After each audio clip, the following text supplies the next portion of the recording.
Okay, everyone, just before this episode starts, please click the subscribe button. Basically, it just helps us get found by more people who listen to the podcasts if you click the subscribe button. And of course, it doesn't cost you anything. It literally takes 1 second. So please go and do that. Really appreciate that. You can also listen to these episodes on Apple Podcasts, Spotify, Google Play, wherever you listen to podcasts.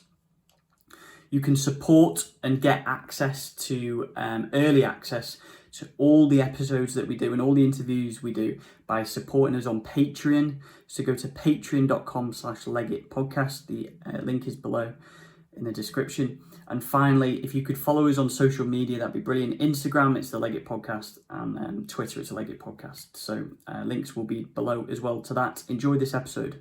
Right, here we are. We're back, we're live. It's The Legit Podcast. And we've got Martin Bone on, the Scouser. How are you? I'm really well, actually. Thank you for having me on, gentlemen. I feel really relaxed at the moment. I've just come from... I've been in town with a friend of mine this afternoon. I've actually been in the Flow Planet on Dale Street. I've seen that quite a bit. I've not been yet, but... It's mega, you know. Is it? I'm a big fan of the whole concept, you know, like... for me, it's like a lot of self-care, you know what I mean? It's a time for me away from the world, you know, time to just recharge. And if I can go, I'll go every week. I'll do it like an hour a week. It's just a great hour. So that's where I've been this afternoon, you know. And that float planet, or those float tanks, they're the same, aren't they? Like 37 degrees, the same temperature as your body, yeah. And a lot of salt in there. Yeah, I mean the concept is it's clever. Like especially nowadays with these with the tanks, that you know, they're very like modern and futuristic, and you know you're getting in these massive pods and the way they're designed, that the water will like, you know, go to the temperature of your skin. You know, it's full of like magnesium salts and all that. So you rise, so you actually do float to the surface. And you know, you pull these pods down, you can't see anything, you can't hear anything, completely dark, completely black. And it's essentially deprivation. So yeah, that's it. Yeah. You know, anything for me, you know, where you're just sort of withdrawing from the world, having a bit of time out. You know, and I love it, but I love the whole experience, to be honest. No, I know the lads who own the place, so you know you're going in and you're getting well looked after. You know, the kettle's on, you know, there's a nice seating area. You're putting your feet up, and it becomes an experience. Really, it's not just that 1 hour in the pod, but it's a couple of hours for me. And I like the buzz around town. I was with a friend of mine this afternoon, so you know we went in, we got a nice, we did a nice float. You know, you take a nice shower, you're well looked after, and then it's not, you grab a bit of food, like, you know what I mean? We've just been to the quarter, the sun's shining, you're having a lovely time, you know. Sorry, I was a bit late, actually. I was having a couple of beers. It's funny what you say there, though, mate, and I saw it on one of your Instagrams, you said about it's I think it might have been today, actually, you're saying, like, we're all searching for that kind of connection, and so it's a little bit off, but what you're saying about the service... I go and get my hair cut in a barber. Yeah. And you go in there and you have a beer and it's dead relaxed and chilled. And I got like, I know Aaron now, my barber, and got a good connection now with him. And I think back to, I know it's only a haircut and I get my beard steamed and all that, but you know, just the feeling of just getting looked after in that service, it does something to you, doesn't it? Yeah, absolutely. That feeling of like, this isn't just a hurry up. In a chair, cut your hair. You're paying for an experience nowadays, you know what I mean? And it's something I've learned, you know, holding the space of Planet Yoga. You know, we opened up a yoga studio there back in 2013, and we realised that it's not just about the yoga, you know, it's about community, it's about, you know, the platform that people are coming into, you know what I mean? It's the ambience, it's the music you're playing, it's the incense you're burning, you know, it's the... you know, the lighting, you know, it's everything. And so people are paying for that experience, and you know, the experience for me starts at the desk, you know, and the lads, as I said before, lovely fellas, they're always greeting with a smile. They've got some lovely girls who work there, and it's everything now. It's whether, you know, even restaurants, you know, it's nice to, I go to a few similar restaurants each time, and it's nice to, you know, they know your first name, you know what I mean, and you know, you get well looked after.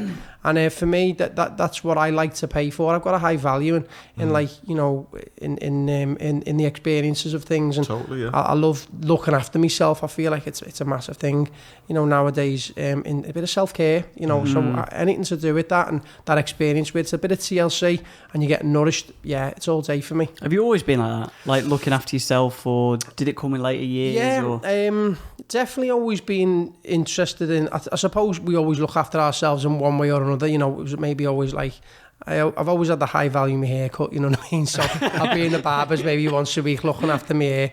You know, a few people might catch me like in the mirror, you know, especially my missus. She's always catching me in the mirror. Get out that mirror, will you? But I think like maybe with the clothes you wear, especially living in Liverpool, you know, there's an image thing, isn't there? So always looking after yourself in them regards. But for me, probably over the last few years, more so over the last 18 months, really understanding what is it that I value in the world, and what self-care is. I feel like self-care nowadays is pretty trendy. It's trendy to look after yourself, you know, and me being an avid meditator and really, you know, looking at our own inner world. I remember, you know, coming across a statement, self-maintenance, a while ago. And I was like, what does that mean? And it was really resonating with me to take care of oneself and to put your own oxygen mask on first. And, you know, you can't give from an empty cup and all that kind of stuff. So I really was able to understand these concepts and design almost a program for me. You know, no one was sent here to take care of me apart from me, really. Yeah. And so when I really started to feel into that and create conditions for me to really feel into my best self and to design a life which is completely and utterly, you know, charging me up on a daily basis. You know, for me, that starts with a morning. I have a morning routine, and that self-care program, that self-maintenance program, which is very much based around self-love and self-respect, just anchors, you know, my best self on a daily basis. And then when I feel like I'm taking care of me, then I'm full. And then I can serve the world. Then I've got a high value in serving the world. I love, you know, watching people grow and, you know, and expressing my unique gifts and talents into the world. But my cup's got to be full. And so I'm a big, you know, what motivates me is to look after myself, you know, mentally, physically, spiritually. And then on a daily basis now, especially with how things are unfolding here in Liverpool and how I'm holding space, you need the energy. You know, you need to be on top. You need to be sharp. But for me, it's about being myself as well. So having these self-care programs are huge nowadays, you know. Mate, I remember I read Jordan. I don't know if you've read Jordan Peterson's book, 10 Rules. Yeah, 12 Rules of Life. 12 Rules, yeah. And he said, you just mentioned about looking after yourself. He mentions in there, which is like, you forget sometimes, is he gave an analogy of when people are looking after dogs, and they will make, if your dog's ill and you go to the vet and the vet says, look, every single hour or every single 2 hours, this dog has to take its medication. Yeah. The owner will always make sure that it always takes its medication, like hide it in the food, that sort of thing. But then they won't even look at. But sometimes they won't look after themselves. You know, like that weird. Like if you're looking after something else, you care for it more than you do yourself, which is so weird. I've seen people like that with if they've maybe had a mate who never had his dog insured, and the dog got sick, and he had to find about like $4,000. Yeah, and he found it. Yeah, and I'm like thinking, God, you've been moaning last week saying that you never had no money to go here. Yeah, you just found $4,000 for your dog. I use that analogy though, like, you know, something as simple as what we do each day is brush our teeth. And we maintain our teeth, you know, and I sort of put a bit of a spin on it. Like, you wouldn't, after a couple of days, you know, without maintaining your teeth, you got a bit of a smelly breath, you know what I mean? And no one wants to go out with a smelly breath, you know, nowadays. So I always bring it back to like some simple analogies. It's like, you wouldn't go out the house without brushing your teeth. So that's a self-maintenance for, you know, for that oral hygiene. And to have, and then obviously it gives us that platform to go, well, what are you doing to look after maybe other parts of your health, you know, your mental health, your physical health, your spiritual health, as I was saying before. And so, you know, it's having, you know, a few routines, you know, some healthy habits or some rituals that allow you to plug into these things. And again, you know, just charge yourself up for the day. So it's big. Yeah, it is. Yeah. One of my favourite kinds of bits of it, the motivational speaking I do, there's a bit of it that's my kind of favourite bit, like a bit of a kind of cheesy line that I try and say to people. But so to give a bit of context, the story is I took part in Prince Harry's Invictus Games. Now I'm very competitive, you know, I love sport, I want to win, and I go down there and all I'm thinking about is winning gold. You know, I just want to win, that's it. Anyway, at the end of the race, a woman comes up to me and she says, "Hi Randy, can I introduce you to my son?" And this little kid walks over, maybe age 7 or 8, and he's lost his leg below the knee, and she said, "I just wanted to bring Rio and meet you. He's just seen you win gold. You know, you've really inspired him. You know, you've really motivated him. I just wanted to say thank you." And she's like, "Thank you, thank you, thank you, thank you." And I say in this presentation, I felt really awkward because I did not turn up to inspire this little boy. Yeah. You know, I wanted to smash the competition, win gold, and just be the best I could be. You know, I didn't care about anything. And it was only later on that night, I'm back in my hotel room, and popped up Twitter, and she'd sent, we were on TV that night, and Rio's in his house, you know, I'm back in my hotel. He's seen me on the TV, he's ran to the telly, he said, "Mum, there's Andy." She took a photo of him standing next to the telly and sent it to me.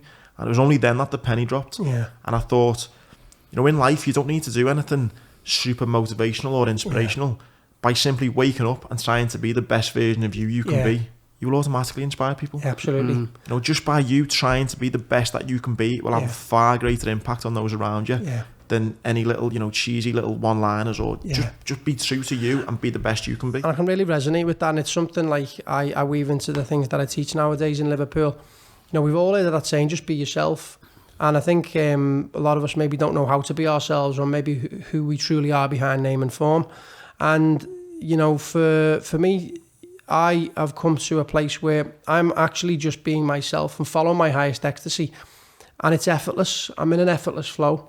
And I'm doing the things that light me up. And as you said there, Andy, you know, people will naturally, you know, you're demonstrating authenticity, really. You know, you're demonstrating leadership.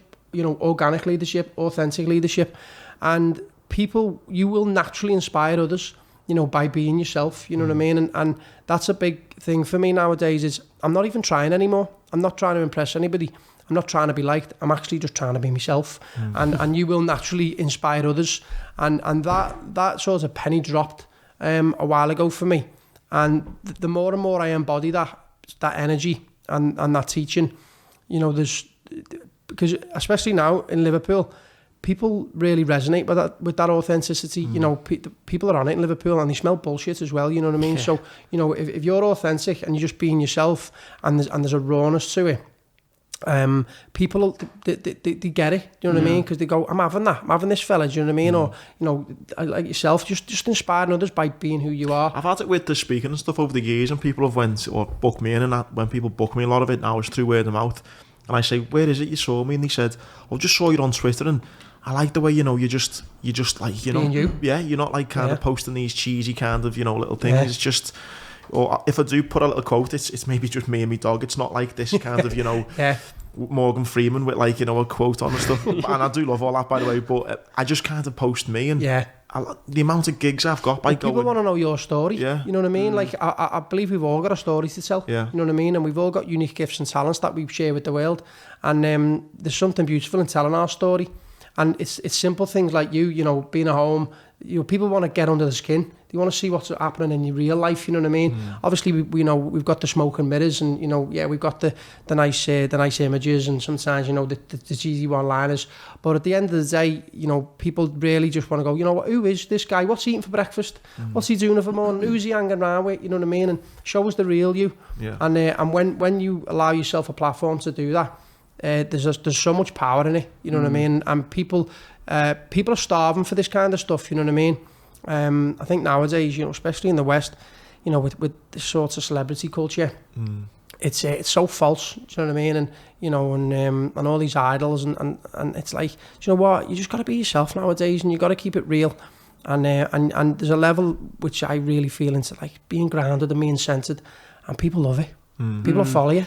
Yeah, they will. I spoke to Mark similar about this, and it'd be interesting to know kind of where you started on this, because not to try and say, you know, I was the kind of Scouse guru of 10 years ago, but I genuinely felt like I was kind of started this little path, because I got blown up, and I'd lost my mum when I was a kid. By the age of 21, I'd done a year at war. I'd lost my leg. I got told I could never have kids, and was out the Marines in this kind of weird limbo. And then I started kind of almost going on this journey a bit, you know what I mean? And then I just kind of, I achieved loads, and it was all great, and I'm really proud of some of the things I've done.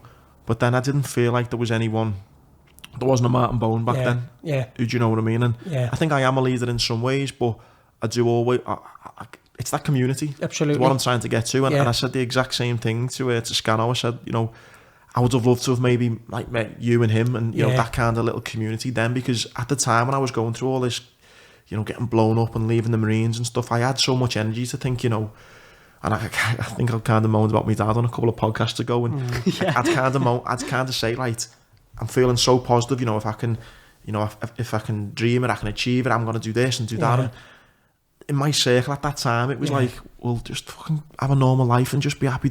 I was like, no, come on, I can go and do this, and come on, why don't we do this, and why don't... And no one was feeling it, and if you don't have that around you, it's easy to get knocked down. And absolutely, I was guilty of maybe giving up maybe too easy. And then as I've got older, it's been awesome to see that there's kind of more like-minded people come to the forefront, and not just come to the forefront, but making it cool as well. And I think that's a big one. Like, and thank you for bringing that up. I think nowadays, you know, like looking after oneself, you know, all matters related, meditation, yoga, you know, going to your edge, learning new languages, all this kind of stuff. You know, self-improvements, self-empowerment, it's actually trendy. Do you know what I mean? You know, and I remember many years ago, I felt pretty alone for quite some time. You know, there was a lot of change happening for me around 2010, you know, 2011. And I was asking them big questions of myself, like, who really am I? You know, what's going on in my life here? You know, what's my purpose? Where am I going? All that kind of stuff. And I'd lived a great life, and I'm blessed to have lived a good life. But I was searching for something, and I was really looking for myself, you know, on a deeper level. And but it was a lonely process. You know, there wasn't many people, especially in Liverpool or in my circles, that, you know, had the faculties to maybe guide me into a space. And so I had to trust my whole process. You know, I had to trust in what was unfolding, and I just allowed life to be my lesson. And I was very fortunate because I did have some containers, i.e. yoga, and we opened up a yoga centre. So how old are you, sorry, Mark? I'm 36 now. I was 36 in May. Like mid-20s. Yeah, it was a bit. Definitely, there was a big shift. I mean, from as long as I can remember, even like 17, 18, I always felt there was something I was looking for, and I didn't know what it was. And I always had an incredible connection to, you know, something beyond myself, beyond Martin. But it was always on the dance floor under the influence of ecstasy, really.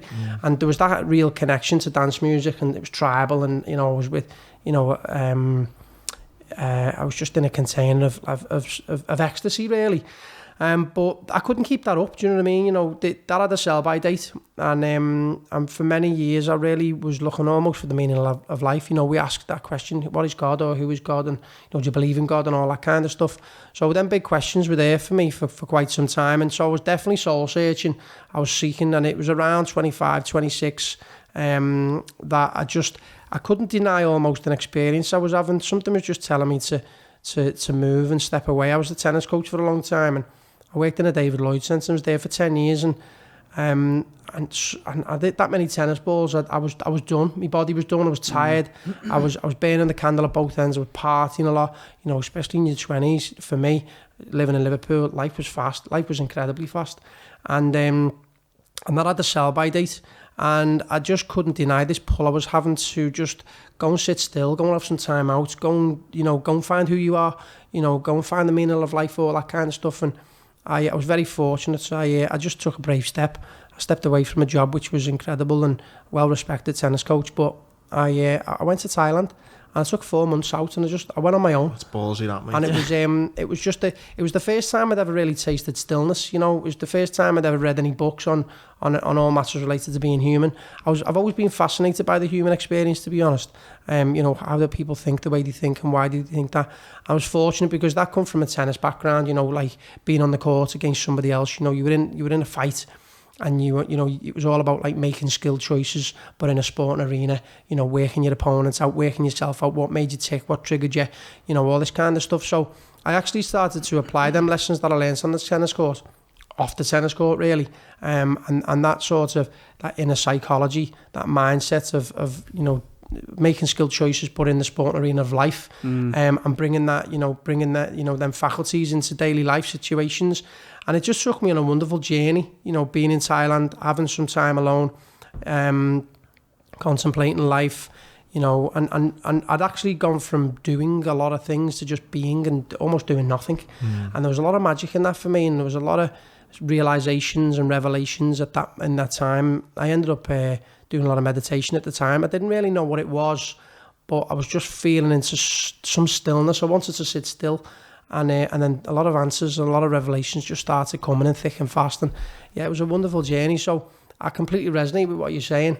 And just that sort of soul searching and feelings and stuff. Nowadays, there is a lot more people out there, and I suppose I'm maybe just ahead of the curve, slightly ahead of the curve, and just holding space for people now, because there is a lot of change going on. It takes a crisis for people to change. A lot of people are now suffering with mental health issues, anxiety, depression, suicide tendencies, all this kind of stuff, and people are just, maybe lacking in a bit of purpose or a bit of motivation, or a bit of community and a bit of connection. And it's some simple stuff, really. And so I just feel like a lot of the personal work I've been doing, I suppose, over the last 10 years, for me to come to this place now and go, you know what, actually, I know what you're going through. You know what I mean? I've been there, I was asking them questions, and it's been the experiences I've had, it's been the books I've read, the podcasts I've listened to, the direct experience with, many different things, yoga, meditation, even psychedelics. And it brought me to a position of centre. And I feel like almost like a bit of a fathering figure now. I'm actually a father. I've got a 2.5-year-old daughter, and so that's been a great journey for me to become a father. But nowadays, especially in the West and maybe in the likes of Liverpool, people are just looking for like a little bit of a father figure. You know what I mean? Like, someone to look up to, someone to go, this guy's got his shit together. Do you know what I mean? And he seems to know what he wants to do and where he wants to go and who he wants to float with. And so I just put a lot of these concepts, especially the things that I've had direct experience with, into a platform for people to. It's almost an approach. It's a method. Do you know what I mean? And it just. How far through your own personal journey did it go from you're on your personal journey to now actually I can give back? Yeah. How far was that in? Well, I mean, I was always coaching people. I've been coaching tennis since I was almost 17 years old. I was playing tennis since I was 7.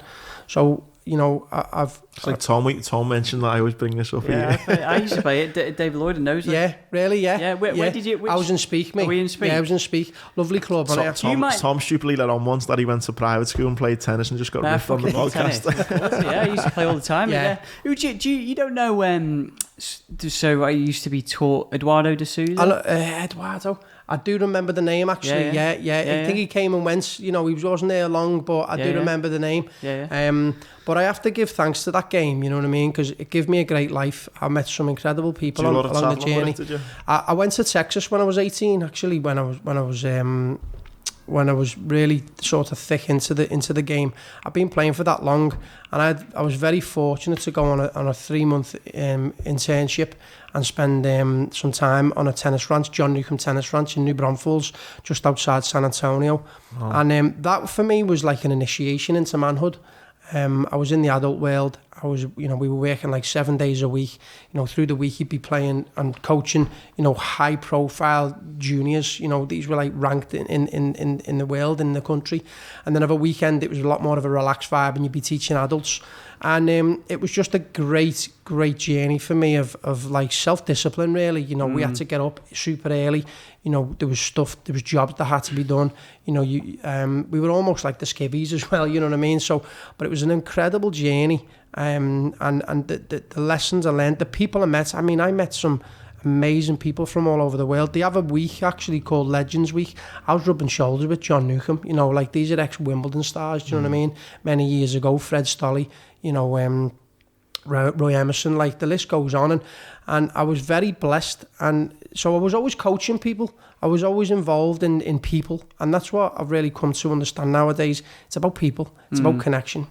And so it was funny because you'd be teaching someone a forehand, but really someone was just paying for your time. Someone was just paying to be heard. Someone was paying me to just be seen. Do you know what I mean? And just have an hour of completely and utterly, like, it was all about them.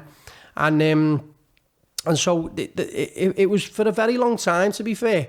But I really started to feel into this teaching journey, when I felt like I felt ready to teach. I've been doing a hell of a lot of yoga from about 2011, especially when I opened up Planet Yoga in 2013. I was practicing probably 3 hours a day for about 18 months, couple of years. That was when we first opened, and I went on a whole journey with that practice. And obviously that led me into the meditative journey. And so there was a lot of self-development for a period of time. I was very fortunate enough to go to a Vedanta school in Mexico in 2016. And I spent 90 days in a meditation school under the influence of some incredible meditation teachers. And it was an incredible conscious community, wonderful vibe, but it was intense. And when I came back from that school gave me a lot of reference points for what had been happening to me, probably for the from around 2013 to 2016. There was a lot of change. You could say an awakening, a gradual, unfolding, all that kind of stuff. And when I came back from Mexico, I'd spent a month in Guatemala just after that, and I came back on the 1st of January 2017. I had a lovely time in Guatemala. What a great place. My ex-girlfriend done a lot of travelling, went to South America. Unbelievable place. The connection in Mexico and the people were unbelievable, and the school was very sacred, and it was very conscious, and it was an amazing time for me. And again, it was another initiation into manhood. And I remember, having that time out in Guatemala, doing a lot of travelling, a lot of relaxing, and I was integrating my experience from Mexico. I came back January 2017 on the 1st of January, and I just thought, I'm ready to teach this stuff. I feel like I had a very good understanding of my own journey and my own experiences, but I had a very good understanding on human behaviour, meditation especially, personal development, all that kind of stuff. And I thought, okay, I'm going to put this into a platform really and teach people. And many years previous, I remember having this meditation about opening up a meditation centre and teaching people how to meditate. And it was way before I ever thought I'd be teaching meditation. And I've always just gone with the flow. I've never really known what I wanted to do. I've just always gone with the flow of life. And it was that moment I thought, I'm going to teach this stuff. And I wonder if people would be interested in maybe sitting down and learn a little bit more about the practice, because I think there's a massive misconception, especially in the West, around what is meditation.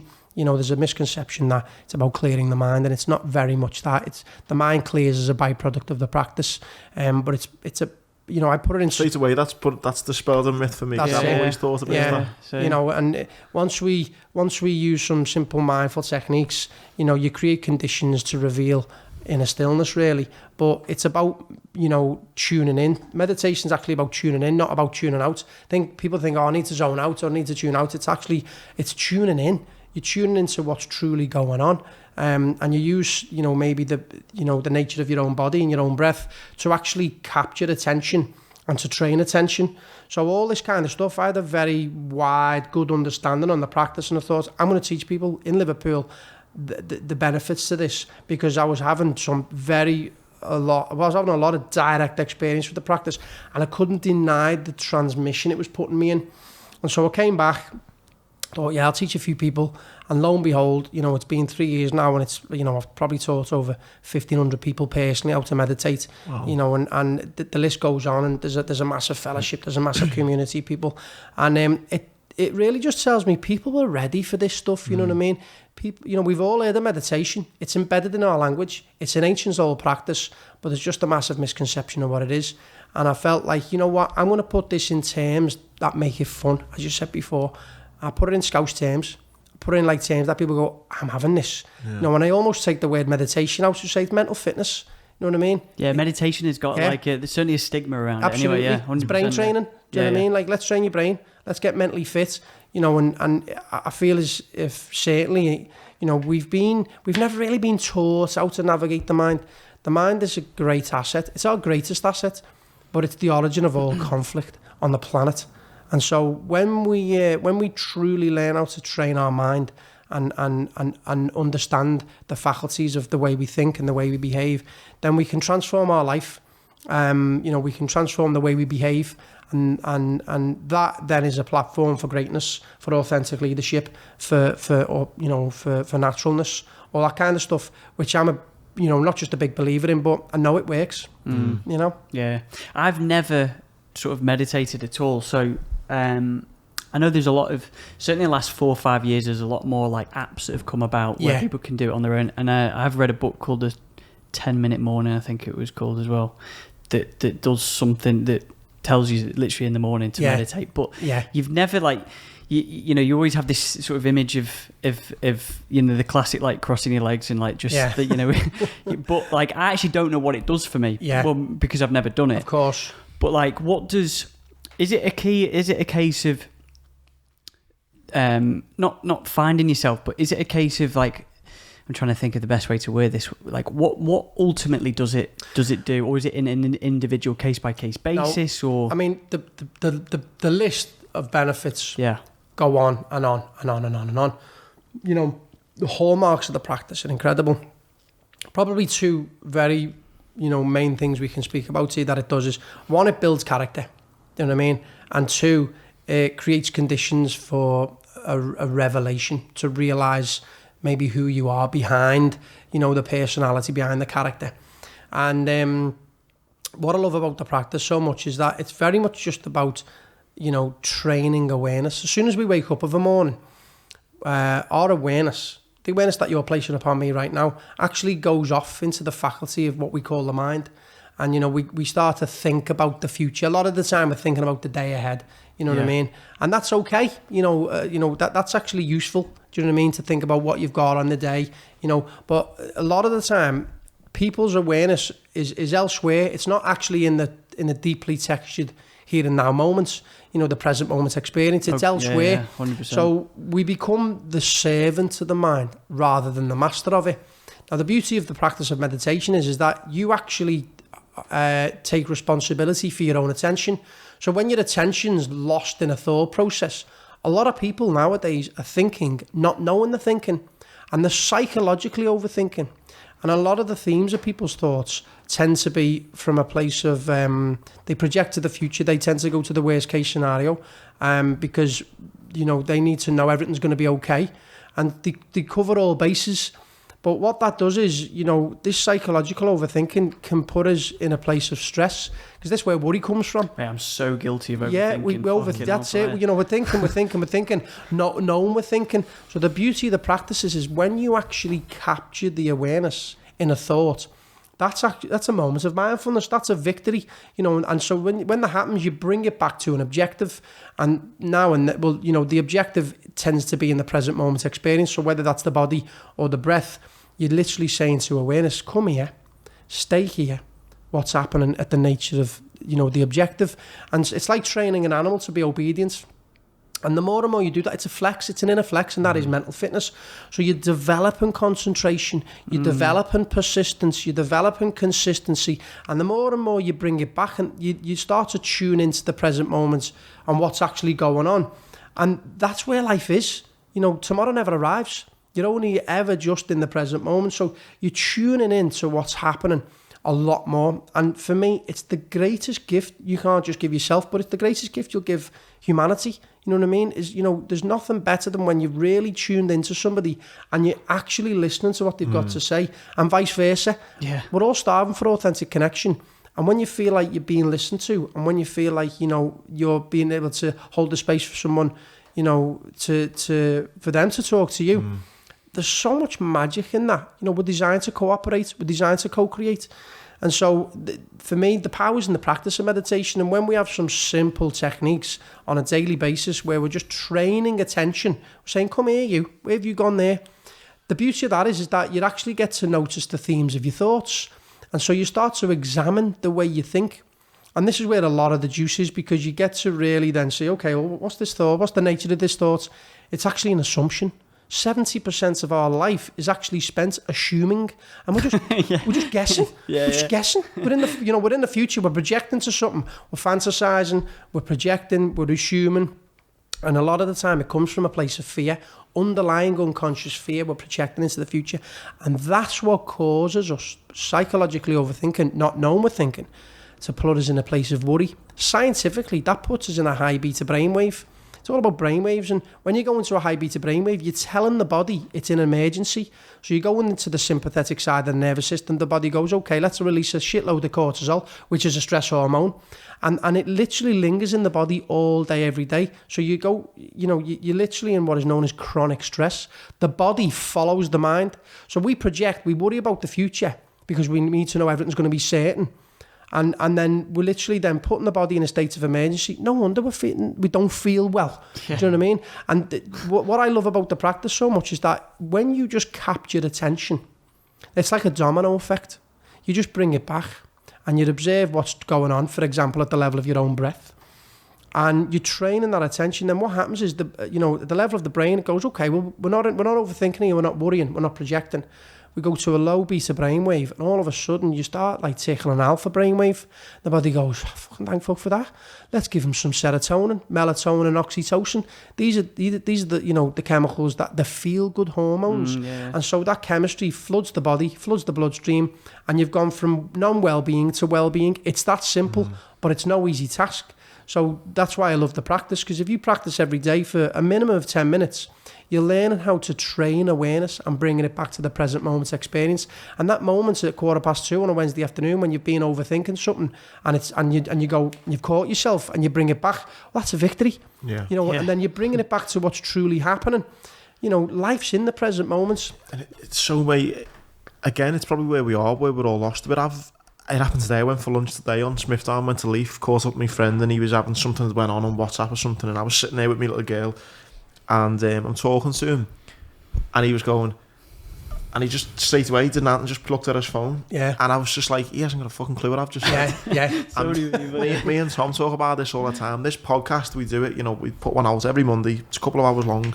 For 2 hours, don't look at that. Yeah. And for 2 hours, I am tuned in. Boom. Yeah. And it's the best conversation I probably have of the week, to be honest, because I'm just so, every other conversation I'm guilty of, and even guilty of me sometimes, you're on your, you're on your phone as well. Yeah. This podcast is literally the best conversation I have of the week. Yeah. Well, we're being present with one another, and we've captured each other's attention. But again, I'll come back to the practice, because it's like now I've captured your attention. Do you know what I mean? But the beauty of it is that you capture your own attention. So it's holding yourself accountable for your own awareness. And when we do that, because we are responsible for our own attention, and when we literally hold ourselves accountable and we notice we've gone elsewhere and we go, okay, just come back here. What's going on here? Yeah. That is, there's so much magic in that. The world's constantly distracting us. I mean, you only have to look at the world, the outside world, it's just full of glitz and glamour and razzmatazz, you know what I mean? And we look actually elsewhere. We look anywhere else apart from the present moment's experience. And nowadays, especially, a lot of people are like looking for a little dopamine hit. So, we're looking on Instagram, you know what I mean? You're looking on social media, and you're not truly with the moment as it is.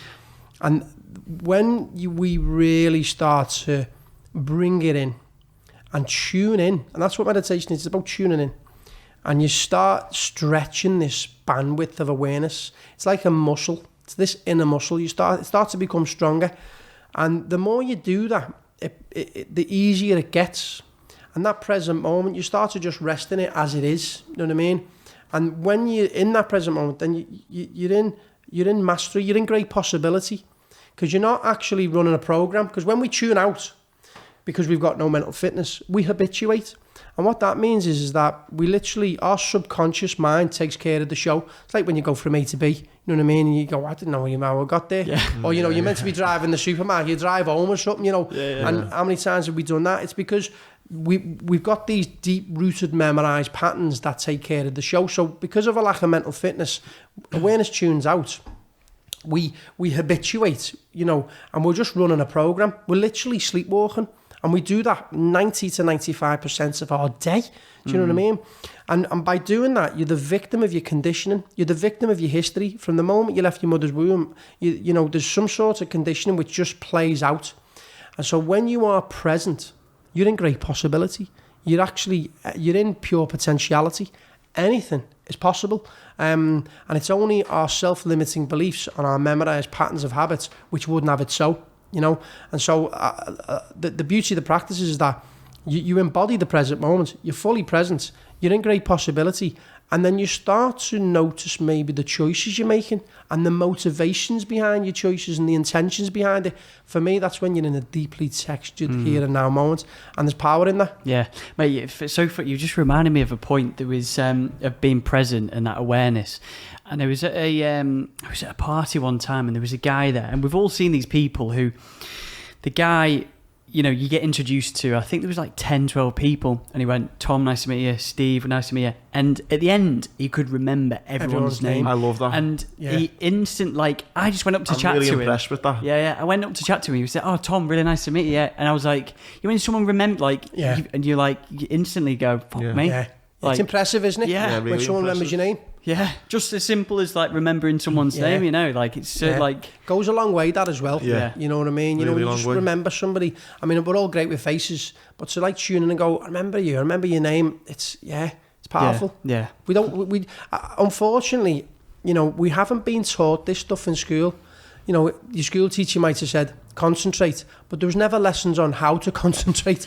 Do you know what I mean? And so our attention span nowadays is piss poor. You know, and our concentration levels are very weak, even as being adults, you know what I mean? And yet, you know, we do get sort of, I mean, we're very present with one another now. We're enchanted into this moment, and, you know, it's riveting and we're engaged. But it's learning how to just capture yourself. When that happens, you know, your whole life changes. You know what I mean? It really does. And this is where your self-talk comes in. And you're able to manage yourself. You know, when you capture yourself in your thought process and you go, okay, what's the thought process here? Is it factual? Is it fiction? Is it a fantasy? Is there anything can I do anything around this? Can't do nothing around it. Okay, I've got to trust it then. You know what I mean? And so that self-talk comes in. What are you stressing for? You're worrying over something that doesn't matter, or you've got no control over, or you're making an assumption. And it's just that little voice in the head. You start to literally coach yourself. And my job here in Liverpool is to teach people how to coach themselves. When you do that, you grow up. You know what I mean? And when you're growing up, you learn how to show up. That's where maturity comes from. That's where wisdom comes from. You know, people get older and they get more, you know, they're just like, they haven't got these, you know, these faculties to really tune into life and what's truly happening, and to make skilled choices around the experience as it's unfolding. So all this kind of stuff. And understanding some simple psychology, capturing attention, and then taking ownership for your behaviour. It's magic stuff. It's so funny as well, that overthinking. Like, we've all had the times where we've been dreading a phone call, and then you actually make the phone call, and it's just nowhere near what you expected. You think, like, fucking hell, that went well. We dramatise in the West. We catastrophise, and there's burying your head in sand. That's it. I've done it so many times. You know, I mean, there's three facets of the mind. There's the negative, neutral, and positive parts of the mind, and it's actually the negative part of the mind. It does its job. It's there to manage risk. Do you know what I mean? It's there to keep us safe. But when it's overactive, you tend to sweat on things or dramatise things and make them much more worse than what they could ever be. And that comes from a place of wanting to know everything's going to be okay. You know, life's a dance between certainty and uncertainty, Andy. And we want to know everything's going to be okay. And when we don't know it's going to be okay, we shit ourselves and we worry. You know what I mean? And so we have to learn how to trust in life as well. You know, there's things that we can control and there's a lot more things that we can't control. So we have to trust uncertainty. You know, we have to trust that life's just in its own flow, and whatever will be. And you know, make skilled choices, but make peace with uncertainty. And when you match certainty equally with uncertainty, you find the middle ground. And when you're in that middle ground, you're in the neutral mind. And I like to say positively neutral, but that's where you're literally in a place of well-being. You're letting life breathe. You're moving into your endeavours from a place of flow, and actually from a place of love, not an underlying place of fear. Yeah, we're always managing risk, and that's a big part of our experience. You know, the negative part of the mind is just doing its job. Equally, the positive part of the mind, it's there. That's the part of the mind that says, yes, I'm in. Yeah, let's go for it. You know what I mean? But when that's overactive, you start jumping out of airplanes without a parachute. You know what I mean? You know, stuff like that. So, you know, it's understanding both faculties and respecting that. You know, it's just doing its job. It's keeping us safe. But unfortunately, there's just this overactive negative part of the mind, which is managing risk too much. And it's because of a fear of the unknown. This, for me, comes from a fear of death. Death is such a taboo subject in the West, and we don't talk about it. You know, everyone, where am I going to go when I'm going to die? And because of this fear of death, this fear of uncertainty, we bring that into our life, and we try to manage risk, and we try to make sure everything's going to be in place. And when things, you know, are uncertain, what do? We worry. That's where anxiety comes from. You know, a lot of the time we project it to the future. You know, what if this happens? What if that happens? And we continue to sweat on it, like that little Pac-Man in the mind. You know what I mean? And we play these dramas over again and again and again and again, and it takes us into a place: high beta brainwave, cortisol in the body, non-well-being. There's a method to this stuff, you know what I mean? Yeah. You know, and It's so mad hearing you talk in layman's terms about this, and it's things that I look back over the years and think, fucking hell, that's me at that time and That's stuff like right. that. You know what I mean? Yeah. One thing from a personal note as well, because my head's exploding with things I want to like talk to you about. But one thing that I've found, and it's not affected me, but it's made me think, like, as people see me doing the motivational speaking, and I'm hopeful that and I'm confident to do inspire and motivate, and I've done it for a few years and I'm really proud of it. But there was a time when I was doing the motivational speaking and my life was in turmoil. It was almost like an act. Yeah. Do you know what I mean? I was going on, I put it in my book, there was one bit I was on stage doing this motivational talk, got like a standing ovation, 500 people. I go outside, look at my phone, and everyone's messaging me, and they're all like, wow, what amazing. And then I was like crying, you know what I mean? Yeah. In the car going home. I was splitting up with my partner at the time. I was gambling too much, drinking too much, and 600-700 people thinking I was a fucking hero. Yeah. And I'm just like, my fucking life has gone to shit here. And thankfully things are a lot better now, but I still even now feel that this do these talks and they're great, and the feedback, it's like, wow, you're amazing, this and that. And I think, like, I'm fucking still got on my own shit going and my own thing. And so just from a personal level, like, what, because I've seen on Instagram and the movement that you've created in Liverpool is fantastic. How do you kind of manage that people maybe look at you to think, he's the fucking Scouse guru. Yeah. He's got everything fucking sewn up. He's got the answers to every problem. His life's perfect. Because I know I've certainly, people have looked at me and thought, fucking hell, he's got a nice life. He's, you know, it's 11 o'clock on a Monday morning. He's took his little girl to school. He's been in the gym. He's walking his dog. He's sitting on a bench reading a book. Fucking hell, he's got the best life in the world. Yeah. You know, and how do you know, because obviously you're human. Of course, you you know, know, shit. and I've still got, you know, a lot of, we're all a mixture of light and dark, really, and I've still got a shadow, you know, and I still react in the world, you know what I mean? I'm still unconscious, and for me, it's learning how to completely own it and understand it. It's a part of who I am. I'm not perfect, but I'm perfect in my imperfections. You know, I accept who I am, where I am, and what I am in these moments. And I'm always forever expanding. That's why I love the practice of meditation so much, because it's a container, it's a medium. You know, it's a bridge for me to constantly evolve and to purify and to upgrade. But, you know, I still have my darker moments, you know what I mean? But I celebrate them. You know, I allow myself to be in them moments, you know what I mean? And whatever comes up in them experiences. And again, I come back to these rituals. I have a morning routine which helps to stabilize who I am and gets the best out of who I am each day. But I also give myself a pass out, you know what I mean? You know, I still react, I'm still arguing, you know. Sometimes it's the people closest to me that, like, who trigger me the most. You know, you'd think, fucking hell, this guy's never meditated in his life. You know, be my mother, you know what I mean? It's always my mother, you know, sorry, mum, you know, I do love you. You know, or my father, you know, we had a big altercation last week on the phone, and I'm like, I come off the phone, and there's almost that, like, that rage, that unconscious rage that just comes out. And yeah, it just happens. But I give myself a pass out. Again, it comes back to this, like, people just want to see the real you and the authentic you, and I do try to be myself. And actually, this sort of happy, motivated, inspirational, you know, elevated person is generally, it's become who I am, you know, and that tends to be my experience a lot of the time. But that's only come from the work I've done. You know what I mean? And I invite anybody, and, you know, this is the stuff I'm helping people to do, is to take a look at yourself, to live an examined life. You know, don't be afraid. That's a scary thing to do, It's isn't it? absolutely terrifying. It's terrifying, Andy. You look at yourself, and if you don't like what you see or the answers you're going to get, it's you know, we put masks on and we show the world what we think the world wants to see, and that's inauthentic. But we do that unconsciously as well. We put these masks on, and these masks get stuck as well. So the journey is very much about not just removing the mask, but understanding the mask that you're removing or the one that you've been wearing. And we wear masks every day, you know what I mean? We put our best outfits on. And inevitably, only you know if you're telling your own truth. Do you know what I mean? And that's the big one. And it comes back to looking in the mirror. And you go, you know what, am I telling the truth here? Am I being integral? You know, am I aligned with that integrity? And that's a big part of the practice. And for me, that's spiritual. You know what I mean? Is to own your experience, own all aspects of your personality, and you know, just learn how to be yourself. But the big one is taking responsibility for who you are. Nowadays, everyone's laying blame. You know, everyone's pointing the finger elsewhere. You know, it's not me, it's you.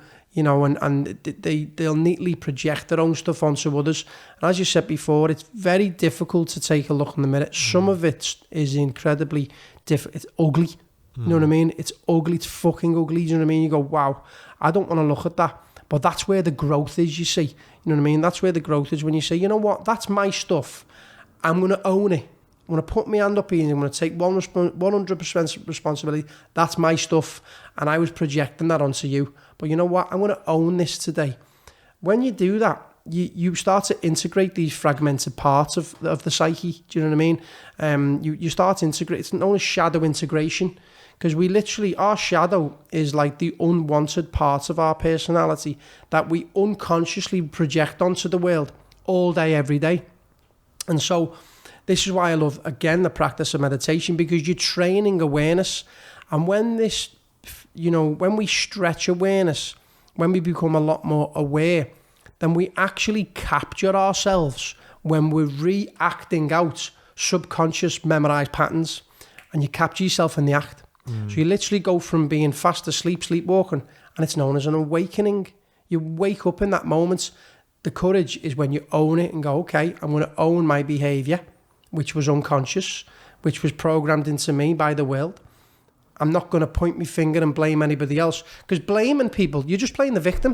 You know what I mean? People are unconsciously playing the victim. You know, it's known as victimhood. It's a low-level vibration.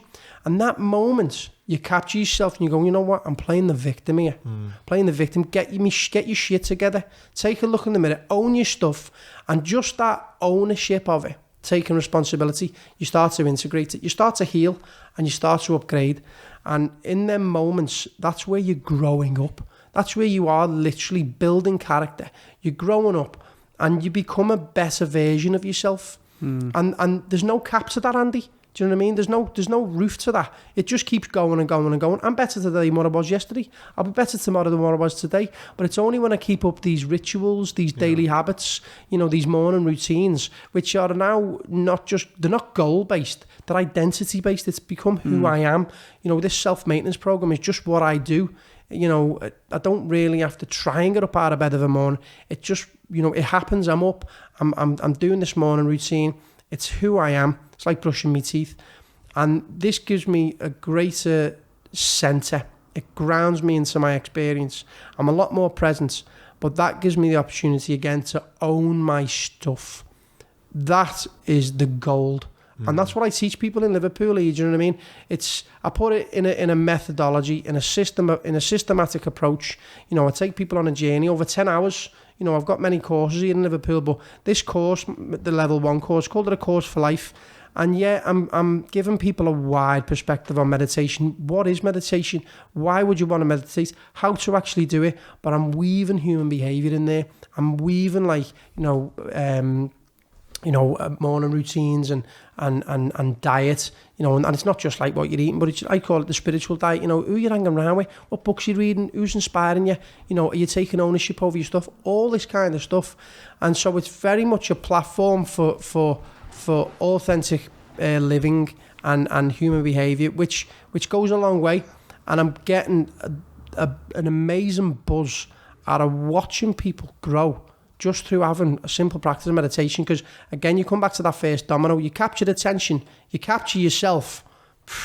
There's so much growth in it. You got to own it. You take responsibility for it, and it's not, you know, and that's where the growth is. And then the growth, you're forever expanding. You're just forever expanding. And I love, you know, I could sit here all night reading messages and emails from the people who are like, because I say the power's in the practice. I just take people to the practice. I give people reference points and an intellectual understanding, but the power's in the practice. And then the beauty of the practice is that you're building character. You know what I mean? You're creating a platform, you're creating space for yourself to upgrade. But the beauty of the practice is as well, is that you have an experience which is beyond building character, you know, which is, I could say, a thoughtless experience where there is no thoughts, there is no sensations, you're withdrawing from the five senses, you're very much feeling into the sixth sense, the sense of intuition, and you're moving in a direction within yourself which is formless. You know, we're in the world of form, we're in the world of duality, manifestation, but you're withdrawing from the outside world and you're very much going to the inside world.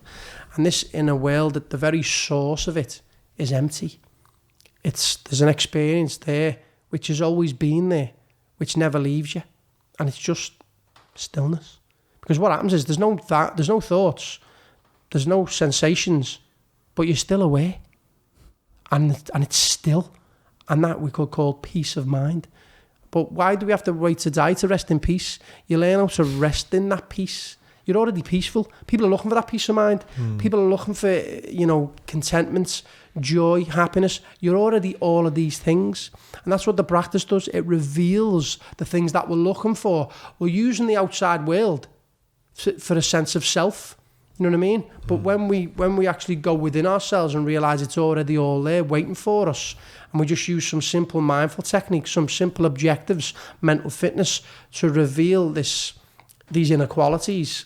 And then what happens is we actually embody these qualities.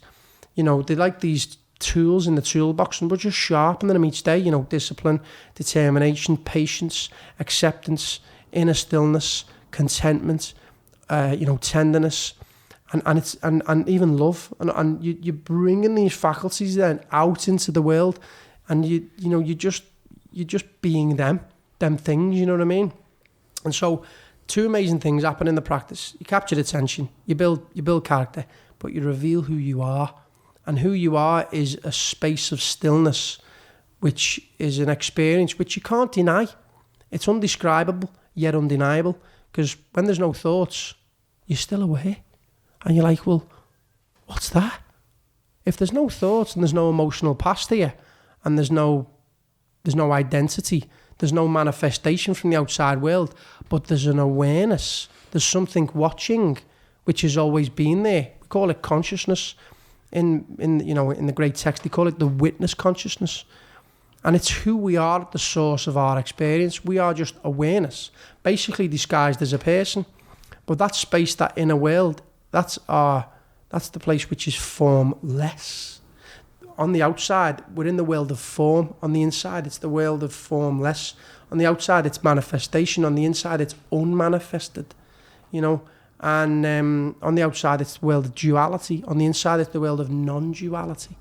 And the practice creates conditions for you to reveal this faculty that's been there all along, which is just awareness. But it's got many names: God, Brahma, the Absolute, the universe, you know, the divine matrix. It's got many names, but it's unnameable, you know, really. And that is known as self-realization.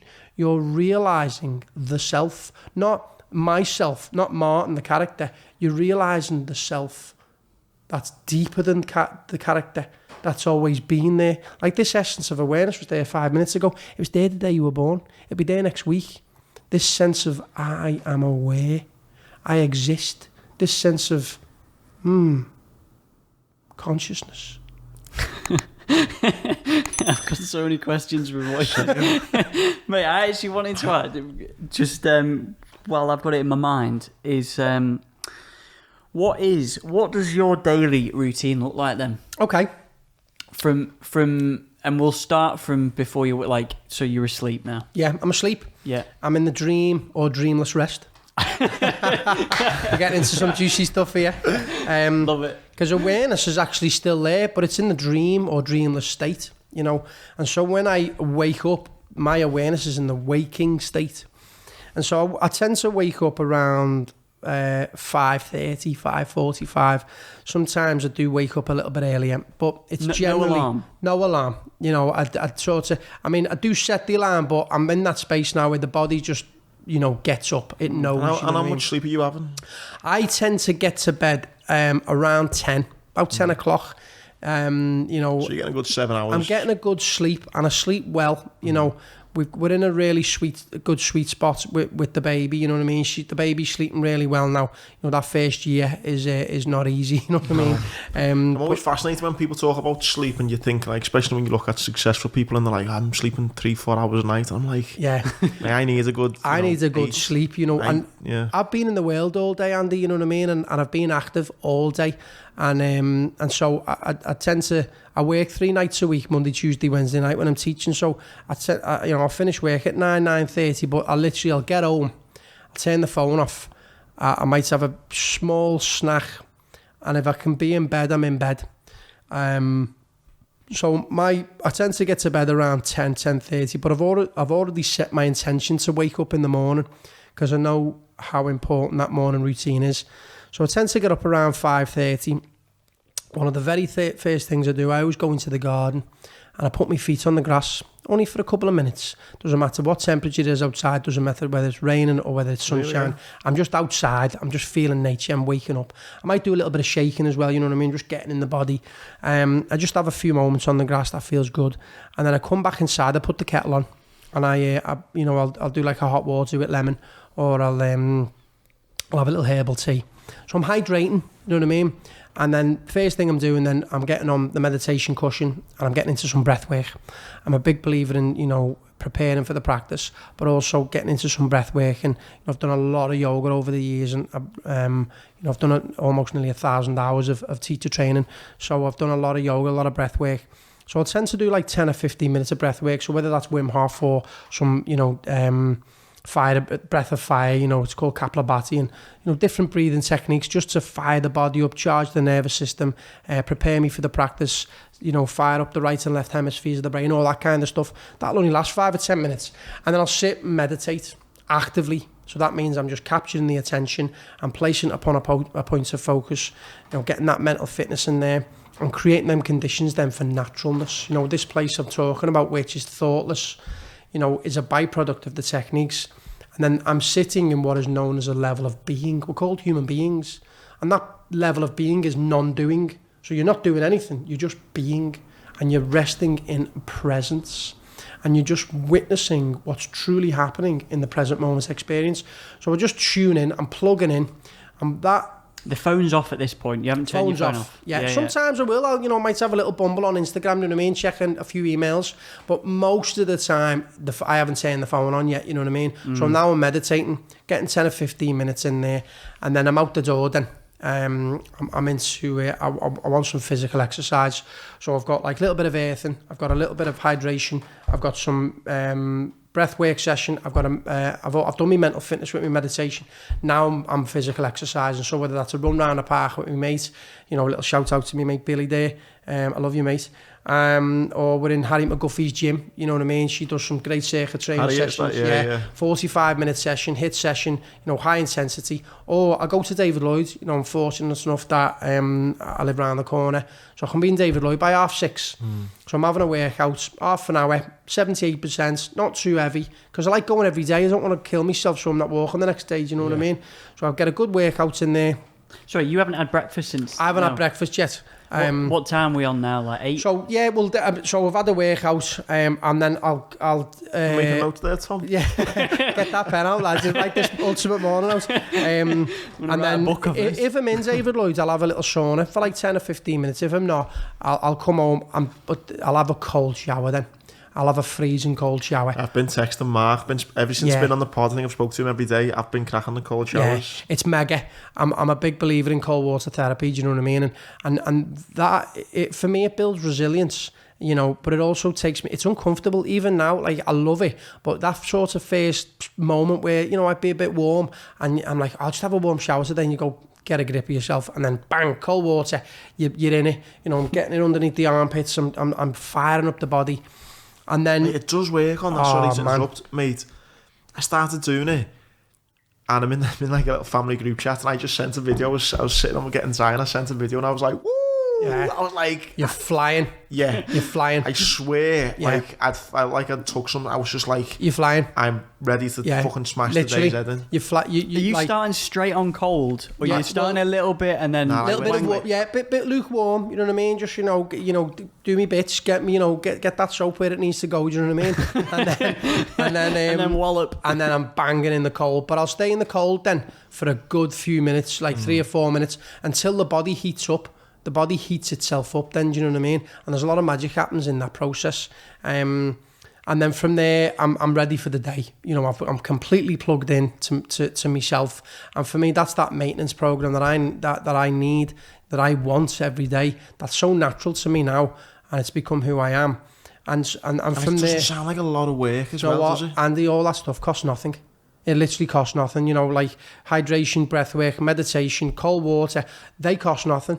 You know what I mean? And then even physical exercise. Yeah, I'm a member in the gym, and I'm very grateful to be able to, you know, have that, you know, that opportunity to you know, to pay for some fitness.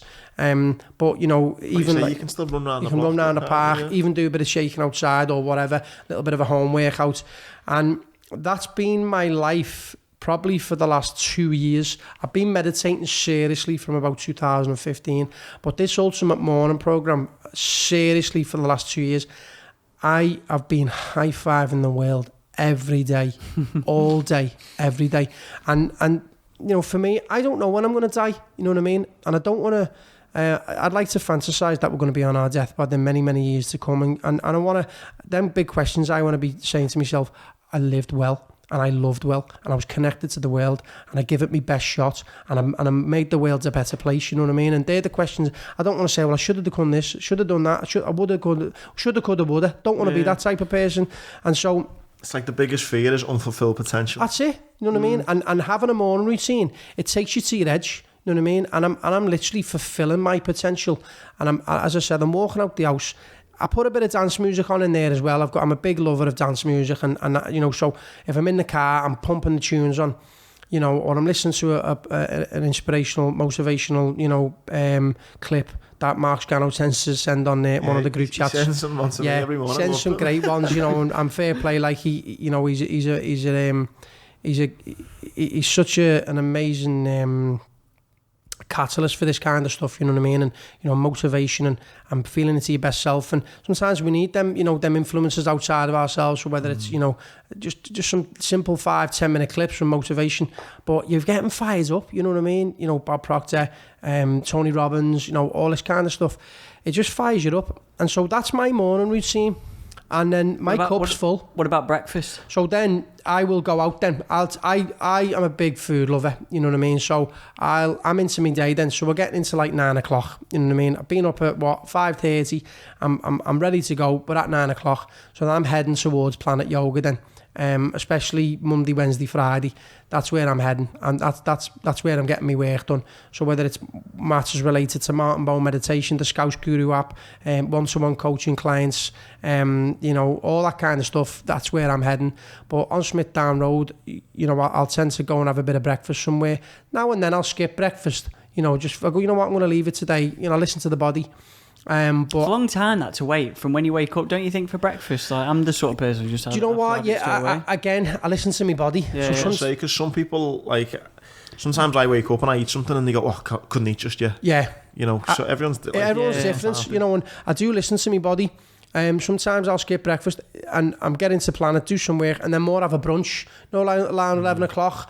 And sometimes I'm only having 2 meals a day. With the nature of my life, I'll have something at like 11, something about 3 o'clock. And then because I work of an evening, especially Monday, Tuesday, Wednesday nights, I'm in work from like 5 till 9. So I'm not eating. So, you know, I've had 2 decent meals in the day, probably a few little snacks here and there. Might have a small snack when I get home, cheeky little beer maybe, just to ground me, especially after when I'm teaching meditation. But that's the nature of my life, that's the nature of my day. But for me, it's what, you know, people talk about, you know, win your morning, win your day. For me, you win your life, man.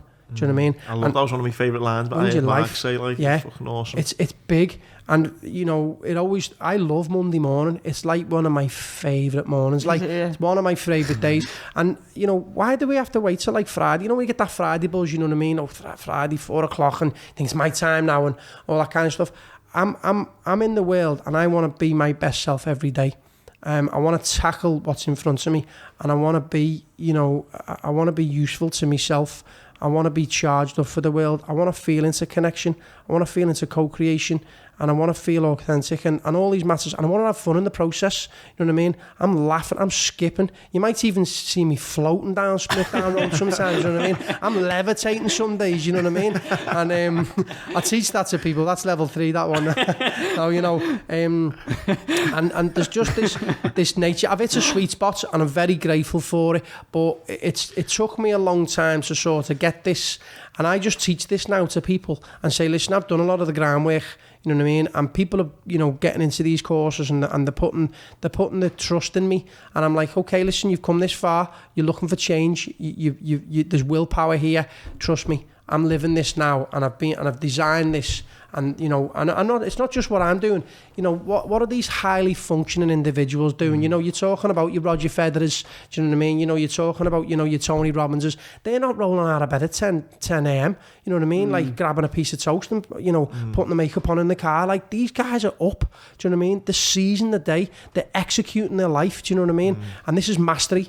I'm all about mastery. I'm all about self-mastery. Sometimes you see people, and I've done it with people, and I've been quite honest, and someone said, oh, like, fucking, God, look at him, he's fucking doing that. And I feel like saying, you know, like, what did you do this morning to think that maybe you warrant any of similar success that they've got? Like, what are you doing? Like, but people, it's that kind of sense of, well, why can't I be doing? Well, it's like, are you doing what they're doing? We can. The thing is, we can actually take control of our life. Do you want to be average, or do you want to be highly functioning? It's up to you. Do you know what I mean? And as we were talking about before, sometimes when it comes to ourselves, it's like, we just get lazy. We, you know, and it's because maybe some people haven't got a drive to get up of a morning. Do you know what I mean? And so, you know, I'm very lucky. I'm placing my attention in the things that light me up. I'm on purpose, man. Do you know what I mean? And so I'm jumping out of bed. I actually can't wait to get up of a morning time, you know, 5:30, because I've got a purpose. That's when it's hard if people, well, that's it. That's why I always come back to me. One thing I've drummed on about, and I've been on receiving a negative. It's been negative for me, and it's been hugely positive, of your surroundings. And that's why, like I say, since speaking to Mark, I spoke to him most days, and I feel like people can come into your life, and it can just relight that fire a bit, you know what I mean? And I've done a little thing on my Instagram the other day. I'm a big believer in, like, you know, your surroundings. I've seen a story, I thought it was great. I think I might even said it on the pod. It was about a couple of frogs fall into a hole, and there's loads more frogs walking past, and they're looking down, and they're going, mate, you're fucked, you ain't getting out of here, you know what I mean? And one of the frogs just listens to them straight away, and just gives up. And the other frog carries on jumping and jumping and jumping, and they're looking down, go, mate, fucking stop, you're fucking not getting out of here. And he keeps on jumping. In the end, he gets out. It turns out the frog was deaf. He didn't know that they were, like, discouraging him. He thought that they were, like, motivating him. Do you know what I mean? Wow. And he gets out in the end. And it's that thing about, like, who you going to listen to? You know, thankfully, you know, the frog who never got out listened to the negativity and the naysayers, and he just fucking gave up. The other frog, thankfully, was deaf and couldn't hear it, and thought, wow, these are dead positive, these want to help me, these want to, you know, get me, these want to bring me to their level. And when you start really tuning into those kind of people, and that's when I find is a big motivator as well. Absolutely. You know what I mean? You know, I think I also said that saying to Mark, and he finished the saying for me, because I say it in my talks, especially in schools. I say, if you surround yourself with 9 idiots, don't be so surprised when you become the 10th. Of course. Absolutely. It is definitely the company you keep, you know what I mean? But there's also an internal driver. Do you know what I mean? Like, you know, we there's something so powerful in taking the bull by its horns. I mean, listen, we're the architect of our own design here. Do you know what I mean? Like, we're a free agent of the universe. Like, I'm the CEO of my own company. No one was sent to take care of my shit. Do you know what I mean? And, you know, and so when I learn how to own my stuff and step the fuck up and go, you know what, I'm in for this. Do you know what I mean? You know, this is my life and I'm going to take control. This is empowerment right here. And it can be some simple stuff like getting up a bit earlier. And just, you know, if you might not have a purpose, you know what I mean, to get up, but, you know, you got to start maybe creating a purpose. Who do you want to become? You know, I say to people like, you know, use your imagination. You know, instead of projecting to the future into these worst case scenarios, let's go to the best case scenario a minute. Let's like design your life. Let's be dead creative, you know, and let's be colourful with that creativity. It's like, who do you want to be? Okay, Sam, well, let's start being that person. Do you know what I mean? And like start designing your life. And when we maybe just start getting up of a morning and taking care of some simple affairs, because it's simple stuff. You know, you start to anchor discipline. You start to anchor some persistence. You know, you start to anchor some consistency, some vigilance, some diligence, some willpower. And all of a sudden, this cream rises to the top. You know what I mean?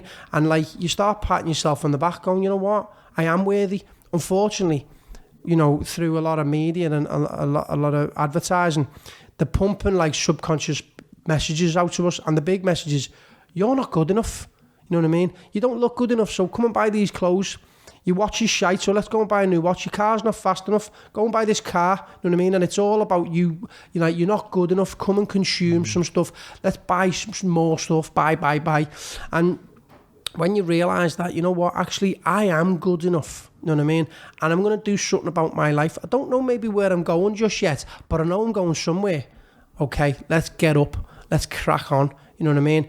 And it's simple stuff which literally plugs you in to your greatness. You know what I mean? And we don't have to be, you know, great and doing all these massive endeavours. Do the small things great. Do the small things great and watch what happens in your life. Is that not a big, when you say that to people, because I thought about this the other day, and again, I feel like I'm blowing smoke right up his arse now, but after speaking to him the other week, I literally, I just said, mate, you've lit a fire here again, because again, all the things that I've lived like that in the past, that for fits and starts, and it's kind of like, right, come on, let's get your shit together again now. And one of the things there, it's like, I'm trying to kind of explain it in the best way. It's when you kind of get this feeling of, okay, right, anything's possible. Yeah. That's a big question though, isn't it? Yeah. Like, you just saying that then, like, okay, who do you want to be? Yeah. If you said to me, right, look, there's endless possibility now when you get your shit together, who do you want to be? I think that's quite a daunting question. Yeah. It's an exciting prospect. Absolutely. Yeah, 100%, but it's also it can be very scary. It's like, okay, well, how big can I go then? Yeah. As big as you want to go. Yeah. Okay, well, you know, well, how big's big? It's Yeah, like, of course. what? Yeah. And if you're kind of getting into that mindset of, come on, endless, like, you know, positivity and stuff, it's like, well, if you can construct the life that you want, then that's a big, like, A lot of people are living their own. A lot of people are living like a default purpose, or they live in society's values. A lot of people live like their parents' values, or the values that was imprinted them into the school, or even the movies we watched, or the school, or the books we've read, and the podcasts we listened to, and the radio, and the, you know, the newspapers we've read, and all that kind of stuff. And some people actually don't know where they want to go. Do you know what I mean? And I you know, when I really started to understand actually what is it that I value in my life. And when we start to understand what is it that I value, you know, there's a great teacher called Dr. DeMartini, and he talks about a values determination test. And it's just a simple set of questions, and it gives you a real platform of actually what lights me up, what do I want to do in the world, what excites me. And it's about following your highest ecstasy. And when you really start to know what your top priorities are, and you start to place your attention in them things, whatever it might be, some simple stuff, you're actually you're putting yourself in a flow state. Do you know what I mean? So, you know, that's why, again, the practice is so important. And I talk about meditation there because you awaken. You wake up. You awaken in these moments. You actually, that for me, you're fulfilling your destiny when you're present, when you're totally in the moment. And then from that moment, you're in great possibility. And so this inner purpose of knowing who you are, and then, you know, this outer purpose of following your highest ecstasy, for me, this inner purpose and outer purpose becomes an ultimate purpose, and and then it becomes a win-win life. And again, this is all the stuff I sort of teaching here in Liverpool, and it's not that far away from people's lives. You know what I mean? People think this is very difficult stuff. it's actually really simple. I couldn't put it any more simple for people. I've got a friend who's in Special Forces, and they're doing so much more of this kind of stuff now, you know. You think like Special Forces, SAS, SBS, and that. They're doing all this mindful stuff, and they've got like, you know, people who they can, you know, techniques and stuff, and like you say, high functioning individuals. That's it, and we're all capable of greatness, you know what I mean? You know, and we've all got unique gifts and talents that we should be expressing, whatever that is. But for me, when you're just present, you know, when you're just learning how to be present, that is a success. That is a massive success. For me, that's a spiritual success. And how important is that journey? Because I've spoke to Tom about it loads of times. One thing that when I was my unhappiness, at my most unhappy, and we've played a clip on Only Fools and Horses, that clip I talk about, and it's at the end of it when he goes back to flat. He's made all his money, and he goes back to flat. And he's like, well, I've got no purpose. Like, what is it now? What's next? Yeah. I felt like that, like, you know, in my early 20s, like I thought, like, well, I'd one day own a house. Well, I've got my house. Yeah. You know, I've got all the things that I thought, maybe I didn't dream big enough, but all the things that I wanted, I had.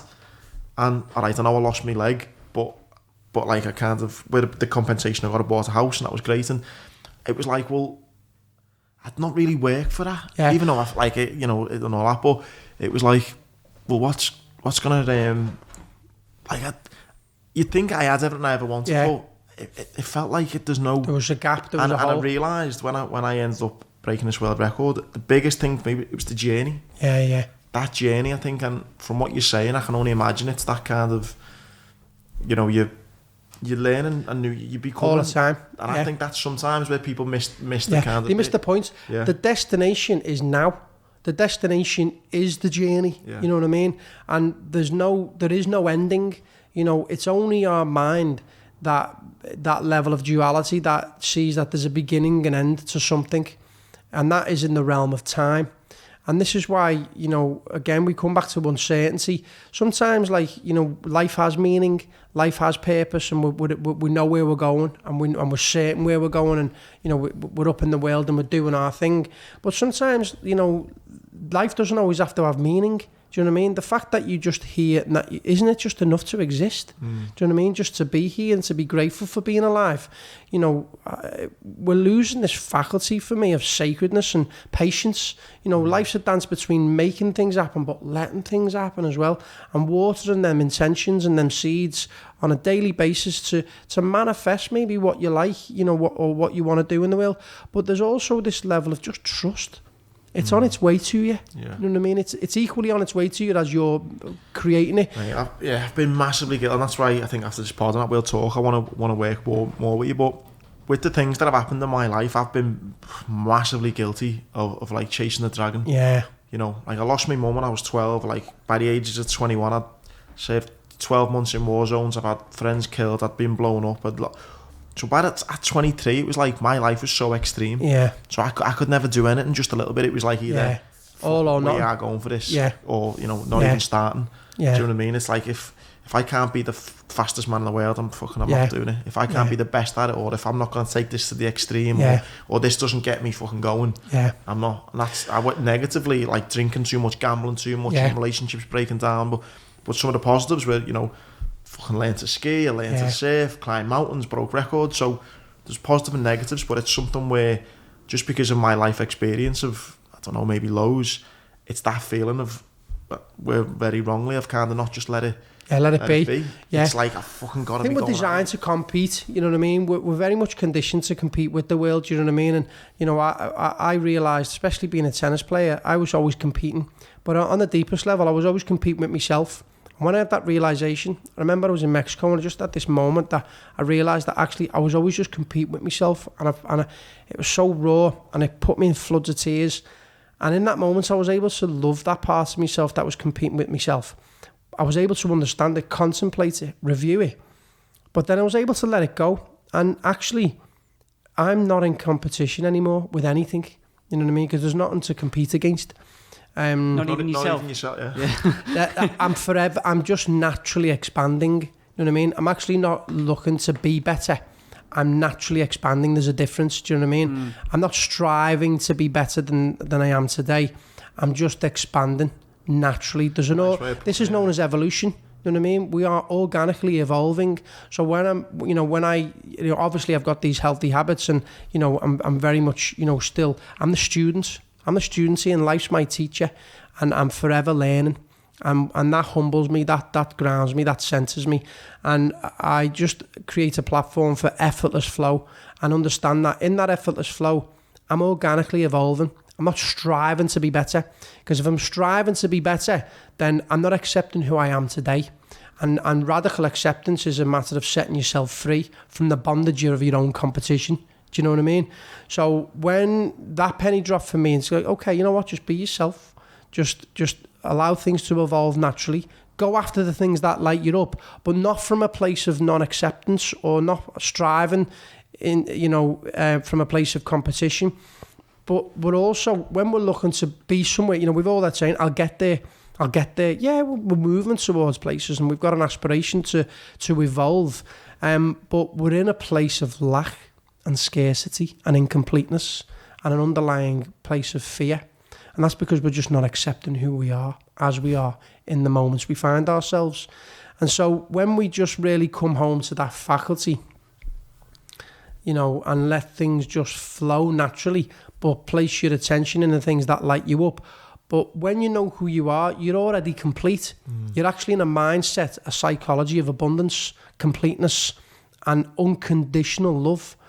And in them places, I'm exploring the world, not from a place of fear, lack, and insecurity and incompleteness. I'm already complete. So I'm just moving into my endeavours that light me up, but not from a place that I'm using the world to give me a sense of completeness or a sense of self. And that's what people are doing. That's where addiction comes from. They use the outside world and everything in it to give them a sense of self, to give them a sense of completeness. Oh, I've got the bar of chocolate now, I feel okay. But that is a pleasure. It's a pleasure cycle, because that bar of chocolate, that feeling you get, the happiness you may get for a short period of time, is impermanent. It comes to pass away, because it's the law of nature. The law of nature is in a flow. Everything comes only to pass. So we get that pleasure cycle, whether it's the faster car, or whether it's the marathon run, or the better time. But that feeling you get comes, and it's great for a moment, and you should enjoy it when it comes. But it passes away, and then we feel incomplete again. Do you know what I mean? And so we use the world for this sort of pleasure cycle, that it's known as craving and aversion. That's why I love the middle path. We set our bar so high, this all or nothing. It's like, well, I'm all in or all out. I like to really feel into this neutral ground. It's like, be all in with the neutral ground. You know what I mean? I'm all in with that neutral space. I'm just allowing myself to be who I am and go after my endeavours.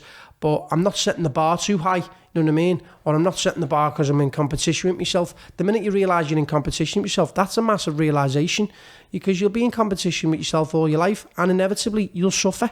Do you know what I mean? And the root of all this stuff is suffering. And so when you just realise, you know what, there's nothing to compete against. There isn't actually nothing to compete against. I believe in healthy competition, and I believe in looking at the world, because everyone's a mirror, and they're showing you your greatness. You know what I mean? So when you're seeing people outside of yourself, they're demonstrating and they're advertising to you what you're capable of. Do you know what I mean? And so it's great to use the world as a mirror to go, you know what, I'm capable of this. I can be better today, but let me accept who I am first. That's the beauty. Yeah. I mean, it's so funny. Just going back to the feeling complete and things like that. It's and I feel like I've said this before, but we have this thing when we're younger that if we earn a certain amount, do a paper round, and then you earn 20 quid, and you think, if only I could earn 40 quid, then my life would be sorted and all this. And just relating on something that me and Andy can relate on. If you'd have said to me 2 years ago, look, you'll be doing a podcast, you'll have had John Bishop, Jamie Carragher, all these crazy people on the podcast, you must be sat here feeling incredible. Yeah. And we sat here on whenever July, and I just feel exactly the same. Do you know what I mean? And it's weird how you just, I don't know. I feel like that can be quite good, because again, relating it back to the podcast, it's like, right, who do we need next? Right. Next. Do you know what I mean? But then like you said, you just, that journey, you kind of this past 1.5 years, you kind of just that you don't enjoy it, but like it just passes you by, and you don't, you're not present, And you come back to what your intention is for the podcast, you know what I mean? And that's always something to, what are the motivations behind our actions, do you know what I mean? Sometimes we go, we'll get him on. And we've all got a story to tell, as I said, and these stories do change people's lives. Yeah. Like, I have so much 100%. admiration for you guys, just holding the space here. You're just two guys behind the mic, we're telling stories, we're getting behind, we're having fun, and we're talking about life and all matters related. And there's something special in just us telling our stories and getting together as men, as women, as humans, and just having a buzz in the process.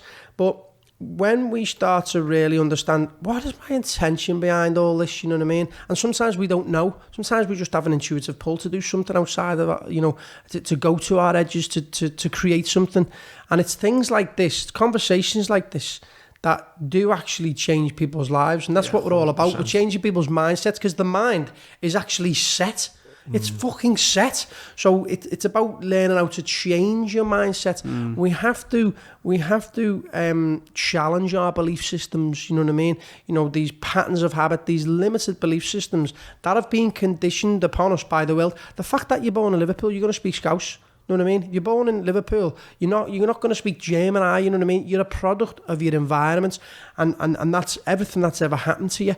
So, when we actually start to question, okay, what are these narratives that I behave unconsciously from, and where have they come from, and whose are they? You know what I mean? Like, why am I afraid of spiders, or why do I have this feeling of lack, when it comes to money, or all this? Where's this coming from?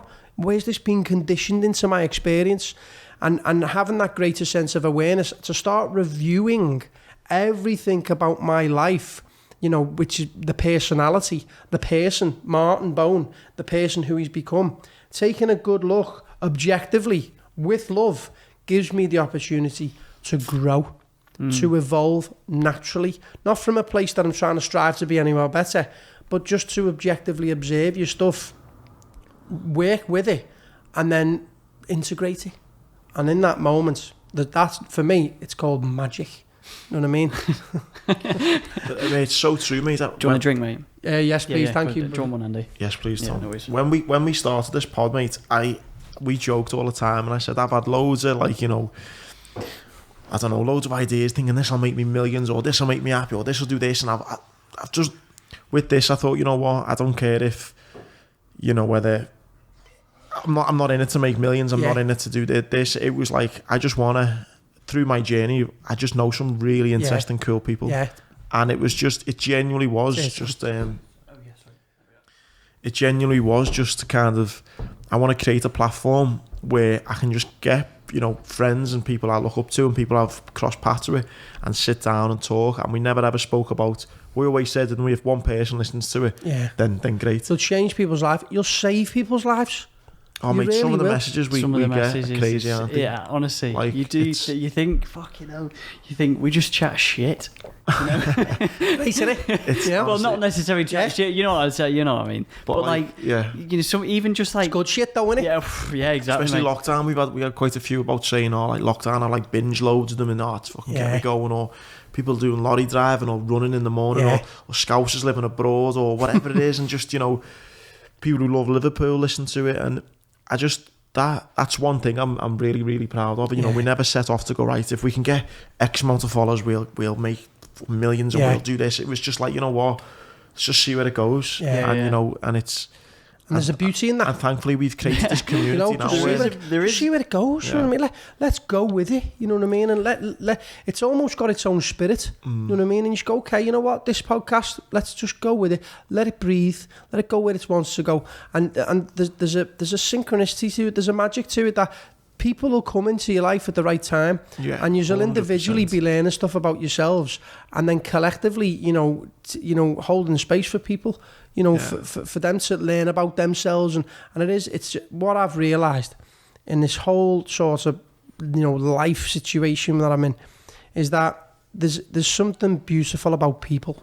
Oh yeah, you know what I mean? When we come together in our indifferences, we accept each other as we are. and we can just, you know, take a look at one another in the eye and say, you know what, this is where we're up to. Let's just talk about life and tell me your story. You know what I mean? Tell me about yourself. I want to know. I want to learn. You know, and there's so much beauty in that. And it's like when you fall in love with people. You know what I mean? It's like, you know, especially these new people that you meet, and you know, you're sort of telling your story. And then they're telling you their story. You know, it's like when you're on a first date. I remember this journey I've been on with my missus, you know what I mean? And that's why we fall in love with people, because people are being present with one another, you know what I mean? And you're totally zoned in, tuned into people. And people are like, wow, I really like this person. And I feel like I'm being appreciated by this person. And it's simple stuff where you're just present. Just present with one another, you know, and then you get to, you know, you're together for 6 months, then the honeymoon period kicks off, and, you know, you start like maybe looking at your phone a little bit more, and then the shadow comes out, and you're like, well, you didn't show me that on the first date. You know what I mean? Who are you? 100%. That's a product, though. When I think back of it now, and it's happened naturally, but, you know, that's probably how the podcast was born. I was doing these motivational talks, and again, it happened very naturally. I got asked to go and do a talk in a school, and I, you know, just seeing people, sharing my story to people, then hearing people's stories, and then people say, I'll come and share it to this group and then that group, and then suddenly I'm getting that energy from people, and people are getting it from me, and then I've created this kind of network of friends now, and you're like, wow, let's sit down for a couple of hours and just talk, and boss, then before you know it, you're like, this is fucking boss, like, and just, this is, you know. I think as well, there's something beautiful in meeting new people. You know, there's an interesting person in every street, and everyone's got a story to tell, and when we, you know, we're all you know, teachers and students in the same breath, and we can learn a lot from people's stories, you know what I mean? That's why I love, you know, when you talk I actually changed my thing on Instagram, you know, to what did say motivational speaker, but I just changed it to a professional storyteller. Yeah. That's what I feel I am. I'm not like a motivate. If you want to take motivation from my story, then great. But I'm not here to give you. I'm here to tell my story. That's it. And it could be sad, and it might make you laugh, it might make you cry, it might inspire it, but it's my story that I'm going to tell you. And I'm hopefully now good at it. I'm a professional at telling it well. But what you do with my kind of story is down to you. That's powerful. And that's just bringing people together, mate. That's why I've suffered a lot during lockdown of just, I like love my life. I was going to the gym, great bunch of lads, then I was going to the match, another great bunch of lads, and then I'd see me mates from like Bootle, and then I'd go to work and I'd go into these schools and see these company, and it was great, and it was people. And the thing I missed, it's okay, it hit me financially and it's hit me down, it's hit me. Biggest thing I've missed though is people. Is people just not. We're doing them over Zoom, and it's just like fucking. It's not the same. Nah. I mean, don't get me wrong. You know, we live in the age of technology nowadays, and you know, by the click of a button, you can be connected to anybody anywhere in the world. And I've got some friends that live, you know, all over the globe. But you know, if going into it a little bit, we are being divided, and we're being conquered in that process. And you know, when we're afraid. Then I feel like we're being domesticated here. Do you know what I mean? And you know, we live in boxes nowadays. We work in boxes. You know what I mean? Let's divide these. Let's conquer these. And the power's in the people. You know what I mean? And this is why, you know, even some of the things that we're doing, you know, like on a Thursday morning, coming together. It was a slogan of ours at Planet Yoga, like Planet Yoga bringing people together. I feel like I've been doing this unconsciously my whole life, just sort of bringing people together, and there's power in connection. And I've realised, like, nature, connection, and they're the magic formulas. Do you know what I mean? And something as simple as, like, you know, getting up a little bit earlier, 5:30 Thursday morning, Crosby Beach, a little bit of dance music, a little bit of physical exercise, a little bit of meditation. Let's get in the water. Let's go to an edge. It's powerful stuff, and there's a big movement going on. You know, we'll go with Movame. You know, we have been for the last couple of years. You know what I mean? We were doing a podcast. Spoke to Mark in the morning. We were doing a podcast that day. Otherwise, I was going to come. Well, it's every Thursday. You know what I mean? And you know, we meet at 5:30 every Thursday morning. And there's something powerful. There's something tribal. You know what I mean? When we come together as people, and people are starving for connection. Do you know what I mean? We are longing to belong to something. Do you know what I mean? And when we feel like we found a tribe of people that get us, we were celebrated and we're able to celebrate others, then for me, that's what being human is. You know what I mean? And that's you know, when we are being divided and when we are being, I get, yeah, there is a pandemic and whatever you want to call it. I'm not going to get into it because I've got my own views on the situation. You don't do that, I think. Yeah, we're not going to go there. About 100 followers for saying what I think on Twitter. And it's okay. And you know, yeah, stay at home, wash your hands, and you know, and do as you're told. I'm very much like a critical thinker nowadays. Do you know what I mean? And I'm definitely a rebel, but I do respect the guidelines. But at the same time, my guidelines are connection. Do you know what I mean? My guidelines are authenticity. My guidelines are coming together. You know what I mean? And me being I suppose, a public figure now in Liverpool and moving towards that, you know, that space, almost that fathering figure. You know, all eyes are on me. You know, so I have to, respect what's going on, but there's just a sense that I'm seeing so many people struggling with, you know, health problems, mental health problems, you know, on a daily basis. Even more so because of lockdown? More so now than ever. You know what I mean? You know, lockdown, it's been a massive gift for a lot of people, but it's also been really difficult for a lot of people. And the messages I get on a daily basis where people, you know, are really, really suffering, considering suicide, you know, and all this kind of stuff. And it's like, okay, how can I help this person? Do you feel a pressure and responsibility now being this kind of, like you say, you know, you're a public figure in Liverpool, everyone knows you. You know what, Andy? I'm just being myself, you know what I mean? It can be overwhelming, but I believe I've got the faculties to hold the space. You know, it's in my constitution. You know, I'm a Taurus, I'm grounded, I'm earthy, and I've also got great people around me. You know, I'm not on my own now on this journey, and I believe in the community I've got and the fellowship that, you know, have come together, and that, you know, includes, you know, my close family, my friends, my partner, you know, Ange, who's been with me all the way, you know what I mean? And I just, there is a sense of pressure, but I thrive in the pressure, do you know what I mean? Because when I witness people come together, when I witness people, you know, dive into the practice, and again, I come back to the powers in the practice. My job is to teach people how to meditate so they can take care of their own affairs and they can be their own teacher. And the practice of meditation is the teacher. The stillness is the teacher, and the practice is the remedy. It's the medicine. You know, the world's on its knees, man. And what faculties have we got for us to feel natural, for us to feel into ourselves, for us to feel into our greatness?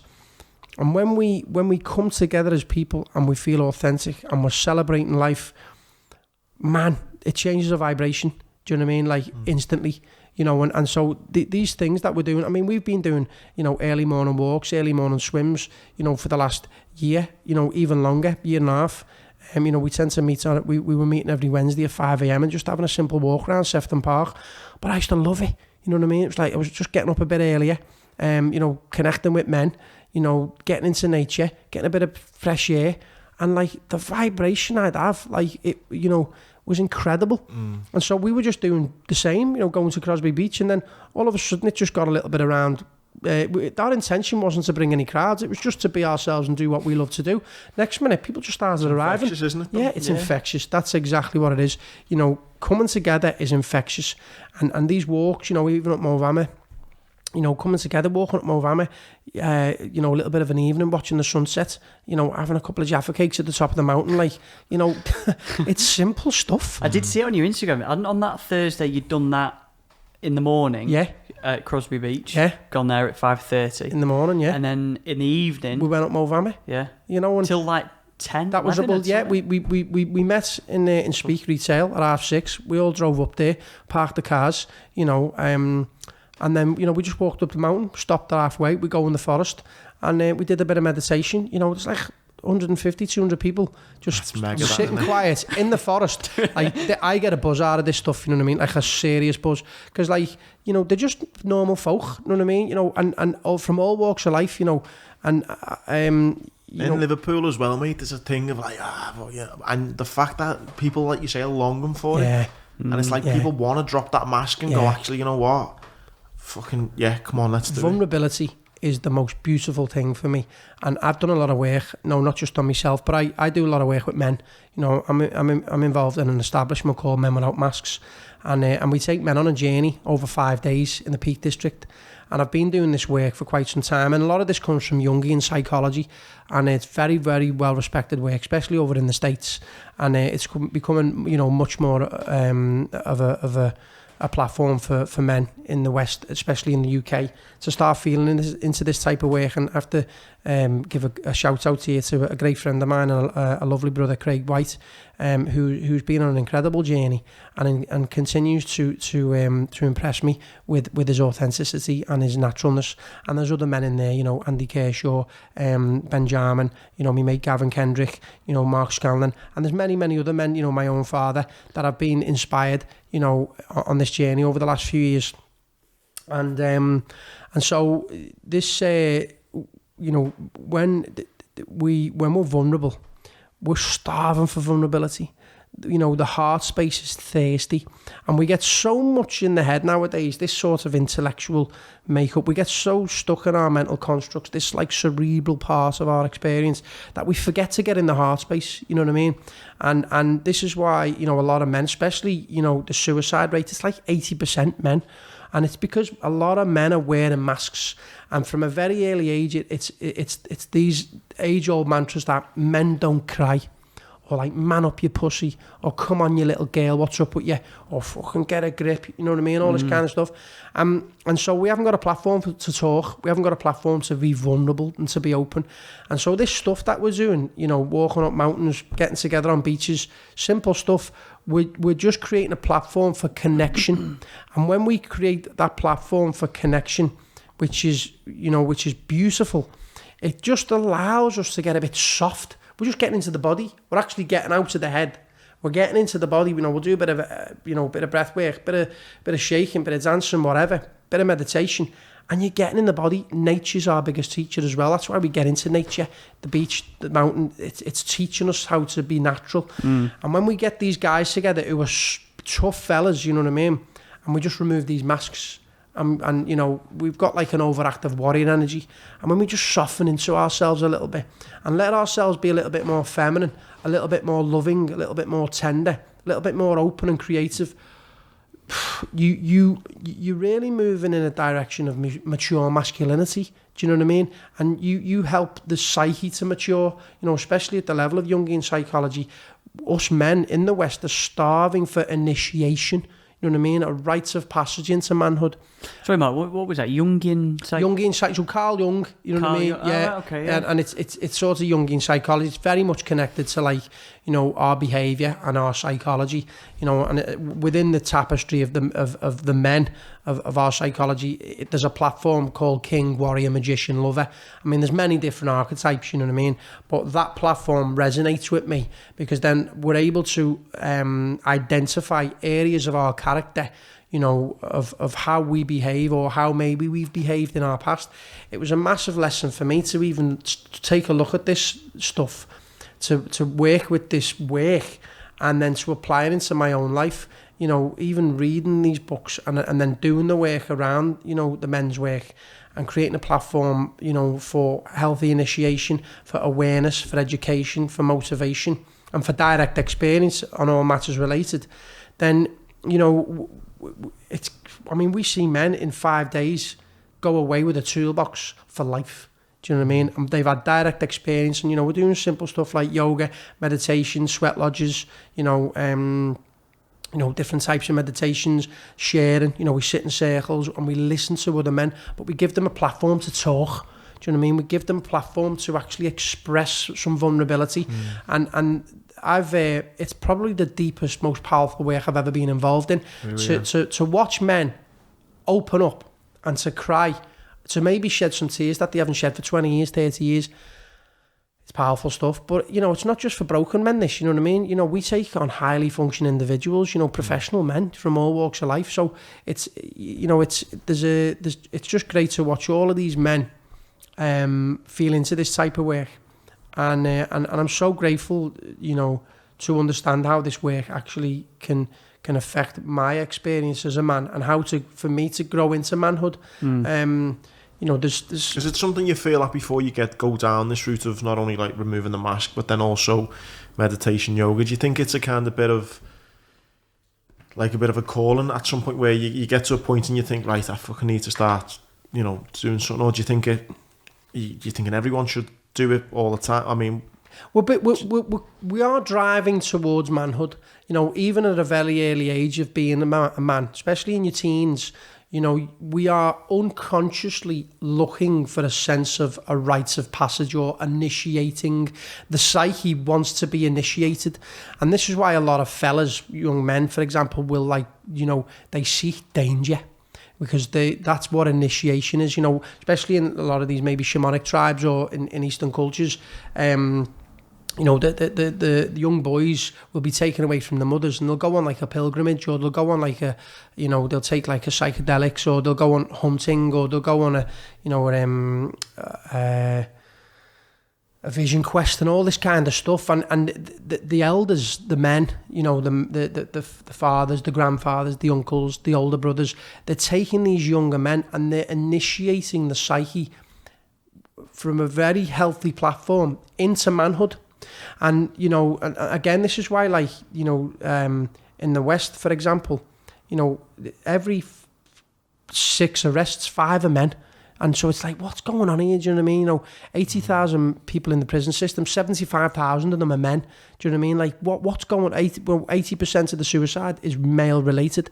So it's like these numbers start to speak volumes, and men are looking for a sense of initiation into mature masculinity. And it takes experience to become a man. Do you know what I mean? Unfortunately, in the West, we have a lot of unhealthy initiations, you know what I mean? Suppose my first initiation into manhood was like when I took my first tablet, or when you think, you know, when you know, I was going to say something else then, but, you know, might trigger, you know, the listeners, but you know what I mean? Like, it's, you know, you know what I mean? Like, you know, when you kiss the girl and all that kind of stuff, you know, stuff like that. But I was lucky because I got a sense of a healthy initiation. I went to Texas. You know, I was taken away from the family dynamic. Do you know what I mean? You know, I went to Texas. I lived, you know, on my own. I was 18. I was put in a professional world, you know, in a man's world. So that was initiating for me. But, you know, I only have to look at some of these young lads in Liverpool nowadays, and yet they're all congregating in gangs, but they've got no elder. They've got no, you know, man, you know, a king to look up to aspire to, you know what I mean? And it's all these games they're playing, or it's all these, you know, these idols that they're watching on the TVs, the movies, you know, with the guns and the money and the flash life, and it's like, you know, and it's just instant gratification, do you know what I mean? And we've lost this virtue of like, you know what, you know, like, get aligned to something which is good within yourself, you know what I mean? Be individual. Everyone's wearing the fucking same clobber, do you know what I mean? It's like, you know what, but stand yourself, like, don't be afraid to be individual, like, step up, you know, but it's because so many people are afraid of being judged or being ostracized. It's like, wow, you're a free thinker, you're a bit radical, let's leg him, leave him, you know, and it's these, like, you know, riveting conversations that men aren't having. And that's why I love the likes of Mark Scanlon, for example, because, you know, the life he lives now is literally of a king. Do you know what I mean? He's holding the energy of a father. Do you know what I mean? And it's written all over him, not just in his physical demeanour, but in his vibration. And he's showing these young men, you know what, actually, there's a different way. Do you know what I mean? Let me guide you. Let me, you know, I can show you the way. Do you know what I mean? And I'd like to think, you know, I'm doing a bit of the same work. You know what I mean? With saying, guys, there's another way. You know, and everyone's got their own journey. And everyone's got, you know, their own unique way they're going to navigate the world. But that's why the meditation journey. I come back to the mindfulness and the meditation because it's a unique platform. But I'm just going to call it mental fitness. You know what I mean? Let's take that meditation word out. Let's take any connotations that are, you know, that anyone's got over that word, and let's say just mental fitness. You know what I mean? And for any men you're listening to this today, you know, don't be afraid to look at yourself. Don't be afraid to, you know, live your own journey. You know what I mean? And find some healthy initiations, like meditation's an initiation. Every day, having a morning routine, it's initiating, you know what I mean? And over time, these small wins, which will take you out your comfort zone, are enormous. Over a period of time, they're enormous. Do you know what I mean? And you literally do become your best self, but you feel there's a king within us all. You know what I mean? And it's not just about men, it's about women. I mean, these teachings are universal, really. Do you know what I mean? You know, step the fuck up. Do you know what I mean? Take a look at yourself. You know what I mean? You know, and like a lot of people are playing the victim, or they think the world owes them a favour. It's like, take a look around what's going on in the world, do you know what I mean? I won't get into it, but like, you know, when we're talking about paedophilia, do you know what I mean? Like, there's these kids who are getting like their sovereignty, their innocence, and you know, there's so many lives that's taken away from these kids. And you've got these fucking kids in Liverpool, and they're just like, you know, they're just acting like toddlers, you know what I mean? And you know, they're behaving, it's so unnecessary, it's so immature, and it's like, you know what, I'm just inviting you, whoever you are, to and whether you're a child, whether you're a teenager, or whether you're a man or a woman, step up. You know what I mean? Because the world needs you nowadays. You know, it is a jungle out there and it's tough, but you've got to step up. You know what I mean? You got to own your life. You got to take responsibility. And when you do that, you're going to demonstrate to the world, and you're going to advertise what it means to be that thing. You know what I mean? How to step up. And when we do that, you know, we got to be the change what we want to see in the world. And it's powerful stuff. That's one thing that you say there about bringing people together. I use the analogy. So in the Marines, we have our commando values, and one of them's professional standards. And I say, you know, the Marines are known all over the world for being one of the most elite military forces. But I said it comes down to your own personal standards. And the little analogy I use, I say, you know, if you're walking down the road and you see a crisp packet on the floor, now it might not be your crisp packet, but you pick it up. Yeah. Not because anyone's watching you, but you're doing it because you know it's the right thing to do. That is so powerful. You know what I mean? You know, when you just keep, for me, it's about keeping that clean. And I'm so glad you brought this up, Andy, because it's simple things like, you know, littering. You know what I mean? Like, people throwing litter on the floor. I mean, come on. Yeah. Like, what is going on in your psychology for you to do that? Yeah. And for me, I feel like we've been let down by society. Do you know what I mean? It's the way, you know, the schooling system is. Yeah, I understand, you know, these deprived areas and maybe, you know, what needs to be taught in the school. But it's these simple human faculties of keeping things clean. You know what I mean? And, you know, like, there's a feeling of just doing good. You know what I mean? We all know at the deepest level has such a domino effect. You know, I mean, let me bring on, you know, Mark on a mission MC. Do you know what I mean? You know, big movement going on in Liverpool.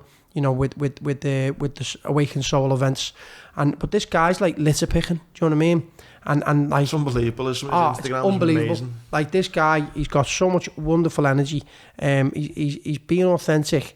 And he's just having fun in the process, putting a few tunes on, litter picking. And it's now cool to litter pick. Yeah. This lights me up. This shit lights me up, do you know what I mean? Like, it's now cool to go to Crosby Beach and meditate. Do you know what I mean? This stuff's becoming cool. You're actually not cool if you're not meditating nowadays, you know what I mean? So, like, guys, get on the vibe. You know, if you're listening to this, like, come along, get involved with us, you know what I mean? Because, you know, this shit changes lives, you know what I mean? And it will change your life.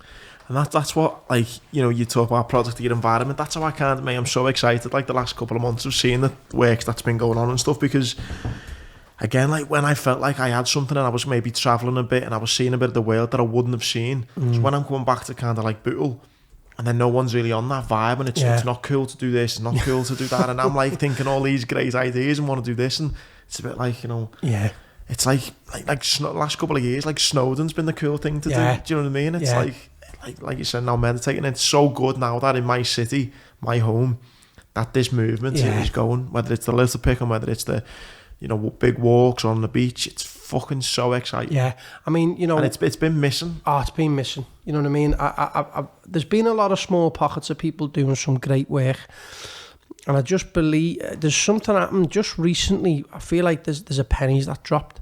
There's a vibration that's changed, and it's there's something going on, and I'm so grateful to watch it, to be a part of it. You know, and that this drives me. Because I believe movements like this start in places like Liverpool. Do you know what I mean? It's got spirit here, and I'm not denying any other place. You know what I mean? But there's something about I'm proud Scouser, and I love this city. You know, and anyone who's just that's shit here, it's not shit here. You know, life is what you make of it. Do you know what I mean? And you know, when you start designing your life, and you start really coming together, removing your masks, getting a bit connected to yourself, then the world's your oyster. Do you know what I mean? The world's your and the oyster. world looks different as well. Yeah, well, Yeah. the way if you change the way you look at the world, the way you see the world changes. You know what I mean? So it is about challenging your belief systems and noticing the way you see the world. We're only seeing the world from our own perspectives, which has been conditioned into us by our life. You know, and this is known as our personality. So we're only seeing that faculty of perception, and you know, when we really take a look at this stuff. And we just start working with it. You know what I mean? It's living an examined life, and it's slowly chipping away at organic growth. It's magic. Yeah. Martha, I've got your Instagram up, so obviously anyone on YouTube can see this. But I thought I'd show you. Thought we put on the where's the Crosby Beach? There was one not long Yeah, ago. there might be. So if you go to the top, keep going the other way. Yeah. Just so people can see. Let's have a look. That's it there. That That's the one. That one, Yeah. That's incredible. That. So how many people did it kind of start with, and then? So we started off. There was about 30 of us. You know what I mean? There's a sort of core gang of us. You know, and we'll do some crazy stuff, whatever that is. And there was about 30 of us. And then the way it all unfolded, we just cooked up with Mark on a Mission MC, and we were like, "Come and join us." So and then he brought up a couple of his friends down. And then he put like a little post on Instagram, and he's got his following, and I've got my own following, Mark's Scano, and then we were all just, there was a few posts that were going out, and then the week after there was about 60 people. It was like, okay, something's happening here. Do you know what I mean? Yeah, and then like it went from like 60 jumped to like 120. You know what I mean? And it was like, okay, there's definitely Something so special just about that, though, isn't it? And just then there was 250 there. Mouth, Like, literally, there was 250 there last Thursday. And it's not as if you're saying, though, right, Friday night, this new club's opening. This is fucking 5:30. It's cold, it's windy on the beach, and yet 250 people are doing it. It's just like some simple stuff, like, bit of breathwork, like, bit of dance music. I'm sure no one lives know what I near mean? there, but imagine you fucking... All the dog walkers are buzzing off us, you know what I mean? And But that's powerful. it's power, that. of course. I've done a lot of Kundalini yoga. I've done a lot of yoga in my time, and I've been very fortunate enough to. I went to a lovely festival in France a couple of years ago, in Roehampton actually, and it was a Kundalini festival. And there's a process where there's like 3,000 people in a big room, and you're doing a lot of sort of dynamic meditations, and so it was stuff like that with 3,000 people, and the energy it creates is incredible. It's just, it's cosmic. It's a whole new level. And so when I'm teaching yoga, I'm very fortunate to teach that, this wonderful practice. But yoga is just something you are. It's not something you do. It's something you are. It's just a connection. And I try to remove all this, the sort of yoga jargon, and try and take it to the bare bones. And it's about embodiment. It's about getting in the body and creating conditions for connection. And when you get in the body, you get out the mind, you're getting out the way. And so some simple repetitive movements like, a breathwork session with some simple, bodily movements and some repetitive breathwork, that creates conditions for you to go beyond the analytical mind. And when we're doing it as a group of people, 200 people, then it absolutely reveals this naturalness within you. And we're in nature. And the magic happens when we sort of stop there. So, we're doing all these movements for like 5-10 minutes. You're actually you're getting out your own way. You're creating a bit of vulnerability. You're having a word with yourself. You're going to your edge. And then when you stop, that's where the magic is. The magic is just in that beingness. Because you're having an experience where you're not in the mind. You're completely embodied. You're letting yourself be, and you're just witnessing the moment as it is. And that is nature. It's only our mind and our identifications which fragments us and takes us away from our naturalness. We're a part of nature, but we get separated from it, through our mental constructs. And so it is simple stuff. Again, we come back, to being on the beach, to having a buzz, to doing a bit of breath work, a bit of movements. Does the Irish Sea still feel as cold, even though you have the morning you see, showers? Tom, there's a method to this. Do you know what I mean? There is a method. It's and again, I've done a lot of yoga over the years, and a lot of Kundalini yoga is, and a lot of all different other styles of yoga, and we're just, as you said, it's just powerful stuff. And then you're actually getting yourself ready as well to get in the water. The water's not that cold, actually. Do you know what I mean? It is cold, but it's just, you know what? People just get a buzz about it, doing something different. What would you do on a Thursday morning? Yeah. You know what I mean? At 5:30. You sleep for one. Exactly. and it's these moments that you remember. Yeah. You know what I mean? You go, remember that time we were on that beach when we went down as a family? Remember when we went down, you go down with your mates and we did that movement. We put that music on and we did that breath work with Martin Bone. That changed my life. Yeah. That one morning can change people's lives, you know what I mean? And it changes mine. Do you know what I mean? Yeah. Mate, sorry, go I was just going to, completely off topic here, but you mentioned psychedelics before. Have you ever drank... I was going to ask about ayahuasca. I have. Have you? Yeah. Fucking hell, what's it like? Because that's what basically people, I assume, and obviously you're going to tell us, but what we're talking about now is people trying to find answers. That's what it seems like, nature in the jungle, absolutely. you know. And so psychedelics have been an incredible part of my evolution in my own personal journey. I was very fortunate enough to explore some psychedelics. I had an experience in 2013, and you know I'd partied a lot in my time, especially in my 20s, and I really partied, you know, and what came with that was a hell of a lot of different substances, and I've got no shame in saying that because it shaped who I am today as a person. But I had an experience, and I smoked dimethyltryptamine, which is DMT, and it was an experience which was just beyond the beyond. You know, it was so mystical. It was just like, wow, something I'd never seen before, and it was so outrageous. It was so different. It was so unique that I couldn't deny it. And you know, within this journey of, you know, doing a lot of yoga, the planet yoga, feeling into some change, I started to look into the psychedelic journey and especially the medicine of psilocybin. Now, psilocybin is the active compound in the mushrooms, the magic mushrooms, and these mushrooms grow on our own. You know, they actually grow on Sefton Park. Do you know what I mean? They grow on our own lands. And so there was something in this. To make a note. It's on the field by the farmhouse, and I started to, you know, look into this stuff. And after this experience I had on dimethyltryptamine, which was so real to me, that I couldn't deny, and so I went on this journey of diving into psychedelics and understand what it was, and I started to explore psilocybin, the mushrooms, and I started to take a couple of like microdosing, small doses, and on a daily basis, and just, you know, going about my day. And I was just having it was putting me in a very, very deep, relaxed space, and it was bringing my best self out, and I was very present, and it was helping me to get out my own way, and it naturally raises serotonin in the brain, all this kind of stuff.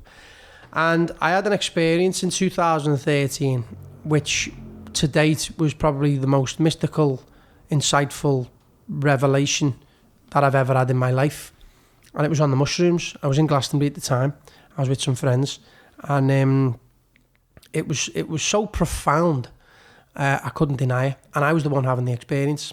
And it was basically, I didn't even know what ego death was, and it was giving me it's like a knowing, it's like an intelligence that comes through you, and the veil's very low, and you're out the way, and it showed me my life from the moment I was born, and it was like I was going down this corridor, and it was all flashes of, it was like a near-death experience. It almost gives you an experience of death without dying. And I seen my whole life flash in front of me, and there was like this break in the veil, and it was like my human form connected with my soul. And in that moment, it came together like DNA. And this was all happening in like a split second. I did mushrooms on Mushroom Mountain in Thailand, and it just, I just felt really peaceful. Yeah. I felt like panicky at the start, and then... Unbelievable. Yeah. And so this experience was so godly to me, and it basically, I had a lot of questions about life, and it gave me a lot of answers in one moment. It's like almost all the answers I've ever had to any of the questions I've ever had about life. It was insane, but it was very sane. And so from that journey, then I started to explore psychedelics in many different surroundings, ceremonial, microdosing, and then I was almost, taking them at home and just experiencing them. Very quickly after, especially in Planet Yoga, I met a friend who knew a shaman, and this guy travels the world, and he holds space, a ceremonial space for ayahuasca. And so in 2014, I had my first journey with ayahuasca, and it was, again, a lot more insights, a lot more revelations. I was having a lot of troubles with my mother at the time, and it put me back in my mother's womb, and give me that experience. It's things like that was so divine, so powerful. And it's there to show you something about yourself. It's there to give you these insights and these revelations. And then when you start to integrate them, what it shows you when you start to integrate them into your life, it's very much, it's very nourishing. But some of the stuff it shows you, it can be quite difficult to see as well, because not that you're altering your state of consciousness, you're just getting out the way of the faculties, what the five senses are seeing, and you're actually in consciousness. When we're stressed out or when we're anxious, that's when we've altered our state of consciousness. Consciousness is divine, and so you just these substances give you an experience where they're very much opening up these channels within the body, altering the consciousness, and then the revelations, the insights, the lessons are coming through. And I had many wonderful experiences with ayahuasca. Did you do it in South America? I actually didn't, no, but the shaman, Don Roberto, he is trained and has been initiated by a tribe called the Shipibo tribe from South America, and he travels the world using this sacred medicine to be a container for healing, and especially for people who maybe have had traumatic experiences, or they're looking for something, they're looking for God, they're looking for answers. And a lot of people who are addicted to heroin and heavy substances, heavy drugs, go on these journeys, and it heals them addictions. And sometimes you see hell, like really fucking twisted stuff. I honour anybody who goes on this journey. It's not all rainbows and butterflies. It can be the dark night of the soul, and I had a couple of really difficult experiences, but it shows you what you need to see, so you can integrate them processes into your life. And I give a great thanks to the medicine, and so much appreciation for the people who've held the space and who continues to hold the space for these type of ceremonies. And so over a period of a few years, I was exploring ayahuasca, and every time it gave me a level up, it gave me an upgrade. And so alongside the meditation journey, alongside the men's work, and just alongside reading the right books and listening to the right podcasts and being around the right people, this was a whole mixture. It just wasn't one thing. It was a mixture of many other things, which really give me a platform for me to feel into my best self. So psychedelics give me an incredible opportunity for integration, for understanding, for education. And I feel like there's a big stigma around psychedelics. Absolutely. It's well, they're known as Class A drugs. Well, yeah, exactly. Yeah, the people are just doing it to get off the nut. Yeah. Which, do you know what I mean? But with I've watched a documentary on YouTube about ayahuasca. I know obviously MDMA at the moment is being used to help soldiers with PTSD. Well, not just soldiers, but anyone with PTSD. Microdosing. People microdose LSD, and that can help them with certain depression, that sort of thing. Yeah. So I feel like it is it's a tool in our toolbox that is going to be talked about more and more. Yeah. It's just because it's got that classification that of course.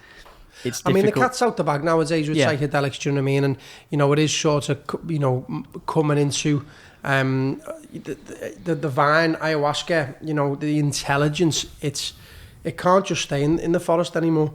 It's weaving its way through the world, because the world's on its knees. It needs healing. You know what I mean? And so, and like you say, something's not working. However we're living our life now, it doesn't work. It's not working. You know what I mean? And what works, this works. You know what I mean? And when psychedelics will give you an experience which is so beyond this reality, and it can absolutely shatter your belief systems. Do you know what I mean? And alter that narrative, that paradigm that you're so ingrained into. Again, it's been such a blessing, you know, for me to have these experiences. I've had some of the most divine experiences with human beings under the influence of psychedelics in a ceremonial space. And that means, you know, a space which is very held, well held, supported, safe. You know, we're not just like taking mushrooms or taking ayahuasca and getting off our nuts. You know, we are under the influence of some incredible practitioners who've worked with these medicines, who've got a lineage of working with these medicines for a number of years, for many, many years. And so, you know, I bless this medicine, and I bless anybody who looks to engage in them journeys. You know, there are journeys, you know, you can go on, you know, even in Liverpool, do you know what I mean? You know, there are ceremonies happening here. There are ceremonies, you know, in the UK, you know, a lot in the likes of Holland. And then you can go to, you know, the likes of... South America. Yeah, all that kind of stuff. And it's a journey. It's a journey of self-discovery. Do you know what I mean? Can I ask, who was the band at Glastonbury when you were... Okay, so it was actually on a Friday night, and I remember it very well. And the band was called Django. And it was... I remember that it was an incredible experience, because, again, I'd been taking substances all my life. And, you know what sort of ecstasy feels like as you're coming up. And I'm not condoning anyone take ecstasy here if anyone's listening to this conversation today. And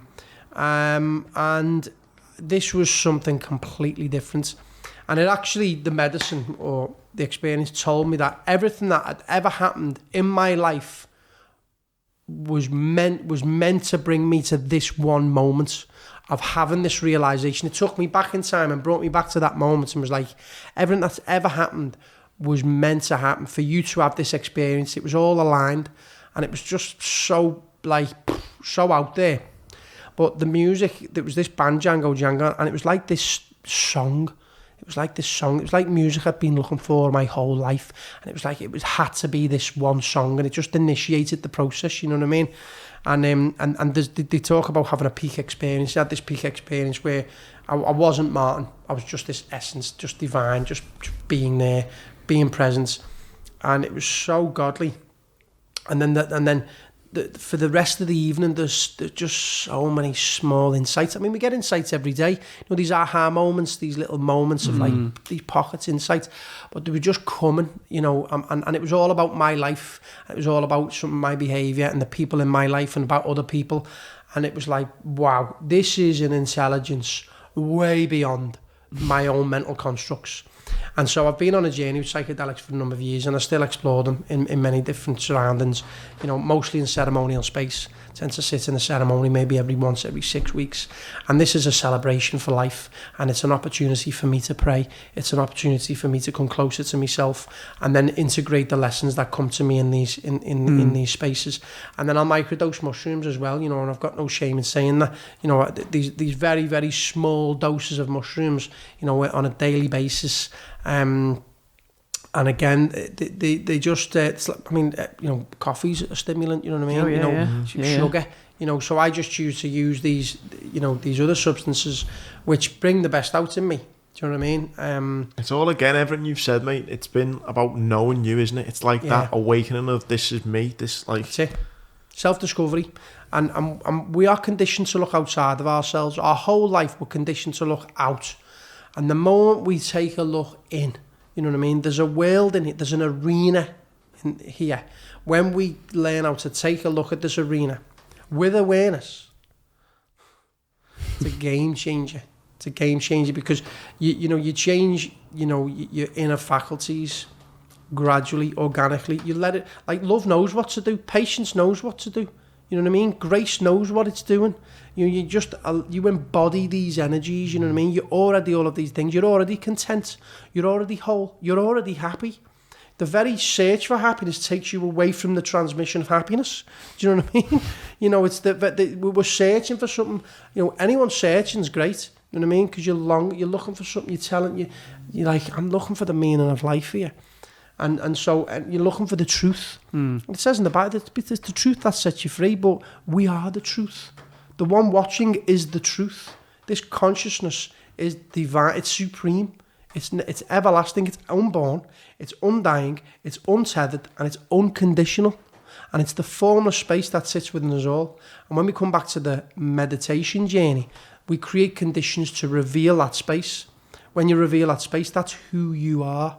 I am in the form of Martin Bone. And that's how I introduce myself, you know what I mean?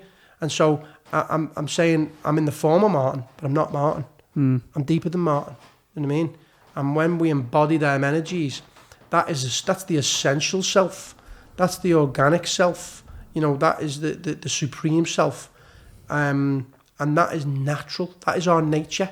According to, you know, some of the scriptures, when we abide in that space, we abide in our nature, we actually become incredibly attractive because we're out of our way.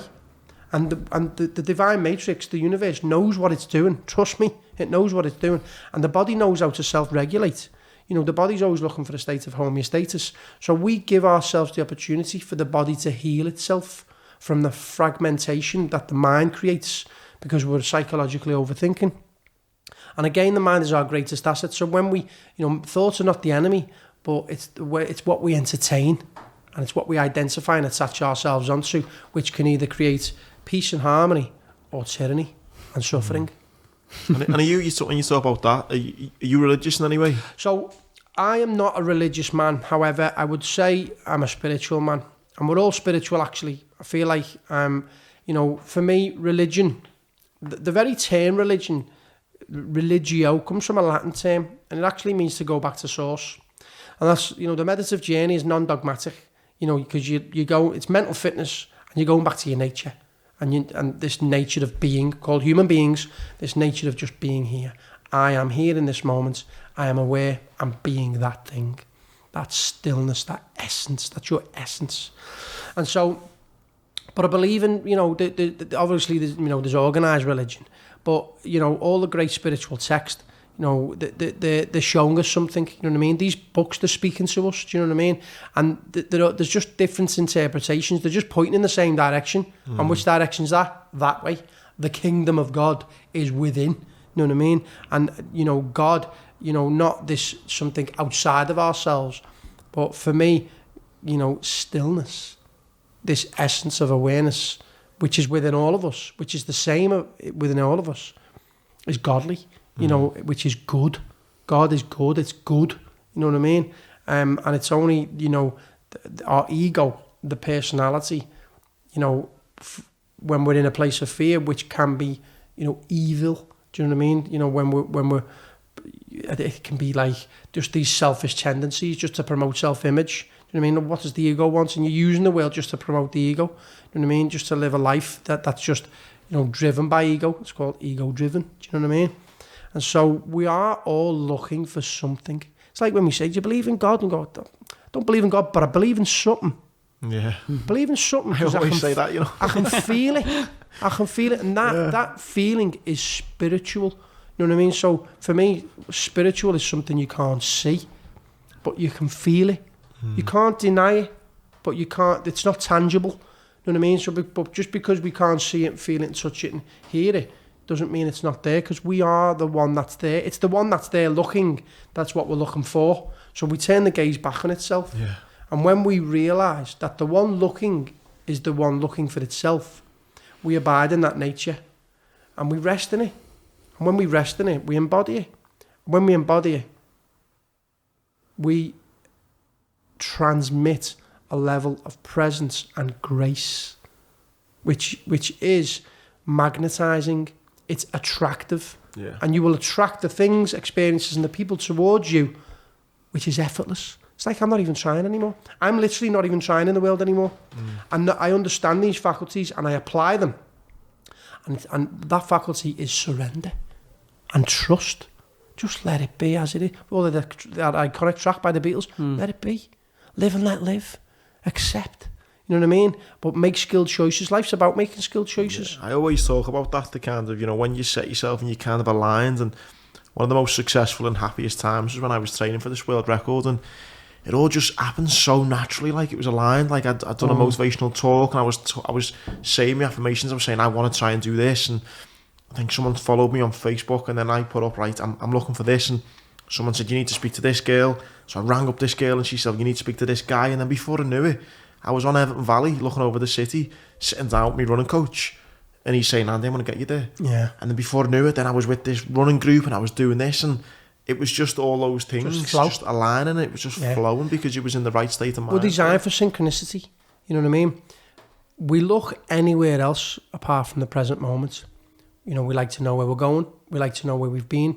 But the present moment is actually timeless. It's just the here and now moment. Do you know what I mean?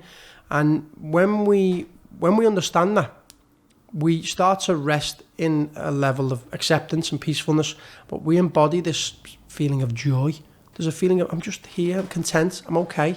There's a level of joy there, you know what I mean? There's an inner joy, there's a blissful feeling. I'm like, It's like when you're in, for example, and we've all had them moments, and I'm sure you've had it, you know, with your endeavours. When you're in the present moments and you've hit a sweet spot, and you're enjoying yourself, aren't you? You know, it's like for me, it was always on the dance floor.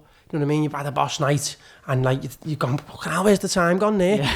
Time flies when you're having fun, but you haven't been in the realm of time because you've been in the present moment, enjoying yourself. Now, the enjoying is that you've been in the joy. You've been enjoying yourself. Yeah. So that joy is presence. It's timeless, and it's the present moment. You know what? I've never thought of the word enjoy like that. It's all in the word. It's all in the word. Enjoy, yeah. You're in your joy. And you're not psychologically overthinking. You're not in the future. You're not worrying about the bills. You're not thinking about your bullshit. You're not catastrophizing and dramatizing. You know what I mean? And creating stories and making assumptions. You're in the present moment. It's timeless and it's joyful. Which is probably why so many people, earn for that Saturday night. Exactly. Yeah. Well, exactly. You know, literally so many people go, they'll work Monday to Friday 9 to 5. They'll get to that Friday 5 o'clock and they go, my time. Yeah. Sounds. Let's get on the ale. You know what I mean? And, you know, don't get me wrong. I can forget about the bills. I can forget. All that. Yeah. But people are escaping the life. Sure. You know what I mean? And there's nothing wrong with having them moments, but, you know, like... You want to kind of create more of that, as in your everyday lives like that. Yeah. I mean, you know, I worked in a hospital for a couple of years, and I really enjoyed it. It was a porter, and a big shout out to all the lads there at Liverpool Heart and Chest. And I remember, you know, you go into work, and you start, you know, your shift, and you'd say to her, you're getting on, you okay, love? One of the cleaners or something, she'd be go, I'll be all right at 3 o'clock. And it'd be like fucking 9 o'clock, you know what I mean? Yeah. And, you know, so many people say that. Yeah, and so what happens is they're stuck in a prison, you know what I mean? Yeah. But they're stuck in a prison in their own mind, you know what I mean? And it's like, well, this is not my time, and I'm on somebody else's time, or I'm on borrowed time. And actually, we're the master of our own life, do you know what I mean? And if you really want to do something about it, then you can do something about it. Do you know what I mean? I know we've all got bills to pay and, you know, and what have you, what not. And it's okay, there's nothing wrong with working for these establishments. But either get into work and stop fucking moaning and get on with your job and be present and enjoy what you're doing, or go and do something else. You know what I mean? Yeah. Stop playing the victim. Yeah. Stop dramatising. Stop being a bitch, man. Do you know what I mean? It's like, come on. Like, you either get on with it and you enjoy what you're doing, you know, and you find the simple things. Like, life is in the simple pleasures. You know what I mean? I said the thing the other day, and it was about this, like, wise kind, someone like yourself maybe, and someone goes to, like, this elder, and they say, you know, they're moaning and bitching about the problems all the time, same problems every single day. Yeah. And the elder turns around and tells them all a joke, and they all fucking laughing, rolling around, laughing their heads off. 5 minutes later, he tells them the same joke, and then, like, they all, like, smile. Third time, he tells them the exact same joke. No one laughs. He said, you aren't laughing at the joke, the same joke I'm telling time and time again. So why the fuck are you all moaning about the same problems time and time again? Yeah, that's right. Do you know what I mean? We it's literally like, stop get being yesterday. A bitch, stop being a victim of it all, and that's fucking do something about it. A lot of people get yesterday and put it onto today. You know what I mean? And then the next day they just get the same paradigm, the same narrative, and they put it onto today. And so they're thinking the same stuff, they're moaning about the same stuff, they're talking about the same stuff, and they're behaving in the same way. And it's because they're on repeat. And they're on repeat, it's because they never capture themselves on repeat. This is the beauty of the practice of meditation. You strengthen awareness so you can capture yourself. That's what you were saying before, yeah. Repeat. That's the one. So you become the master of your moments and not the victim of your history. And when you're in them moments, you're not running a program anymore. You're in great possibility. Do you know what I mean? You go from being fast asleep, sleepwalking, to being awake. You know what I mean? It's literally like being born in them moments. What a line that was. That was brilliant. That was it. Master your moments. Master your moments rather than the victim of your history. You know, you're the master of your moment. You know, I'm in this moment. Anything's possible. You know what I mean? And so, okay, what's available to me? And that is an awakening. You wake up from that, like, that sort of, that habitual state that we're in, do you know what I mean? I try and say that to people. I say, you know, I always use a line, life's 10% the situation you find yourself in, 90% what you do about it. And when I try and explain to people, I say, right, every single day now, I wake up, I am an amputee. I cannot do fuck all about that, right? Yeah. Every morning starts the same for me. I wake up, I hop from my bedroom into my shower, I stand there on one leg in the shower, have a shower, hop back out the shower, sit on the edge of my bed and put a prosthetic leg on. Every day starts the same for me. I can't do anything about that. But once I put that leg on, the day's mine. Yeah. To do what the fuck I want to do with that. Then I am the master of my own fate. Yeah. And it's that thing, isn't it? But then taking it to that deeper level. Yeah. And that's what it is. Absolutely. You know, it comes back to this one where people are unconsciously playing the victim. You know what I mean? And they're moaning about their own life. And it's that like, oh, I woke up on the wrong side of the bed today, and it's your fault I'm feeling like this. And they're just pointing fingers, you know what I mean? It's like, it's everybody else's fault, bar their own. Do you know what I mean? And when we really, really do something about this, you know what I mean?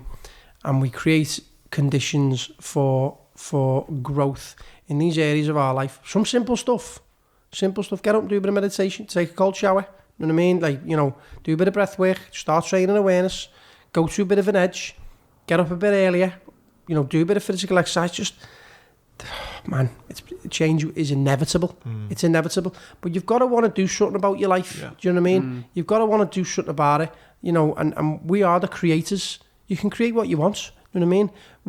You know, we're all great in our own way, you know, in whatever that is.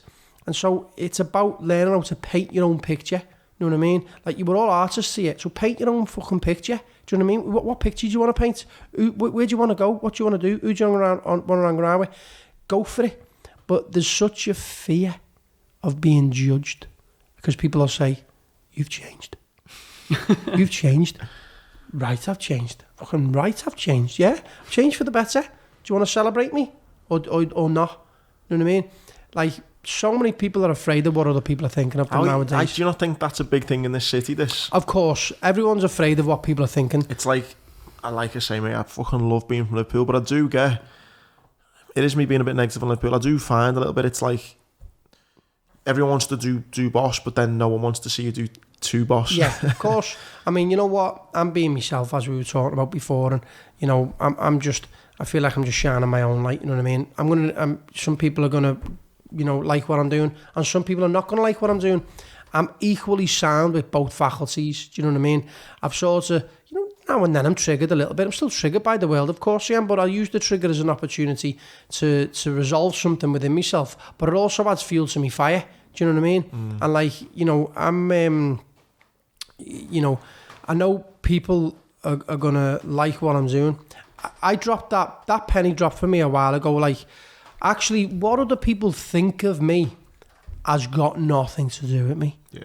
So why would I pacify or self-sacrifice my authenticity just to keep somebody else happy? That's inauthentic. And I've come so far in my evolution that I can't put that mask on. I can't live an inauthentic life, do you know what I mean? So I'm completely sound with what people think of me. It's nice to know people think, you know, nice things, you know what I mean? But I'm completely sound, you know, because inevitably I'm just the mirror for somebody. And what they see in me is something they've either owned or they haven't owned within themselves yet. Do you know what I mean? Yeah. And so me understanding that psychology is like, sound, I'm just being myself. If you see greatness in me, sound, own it.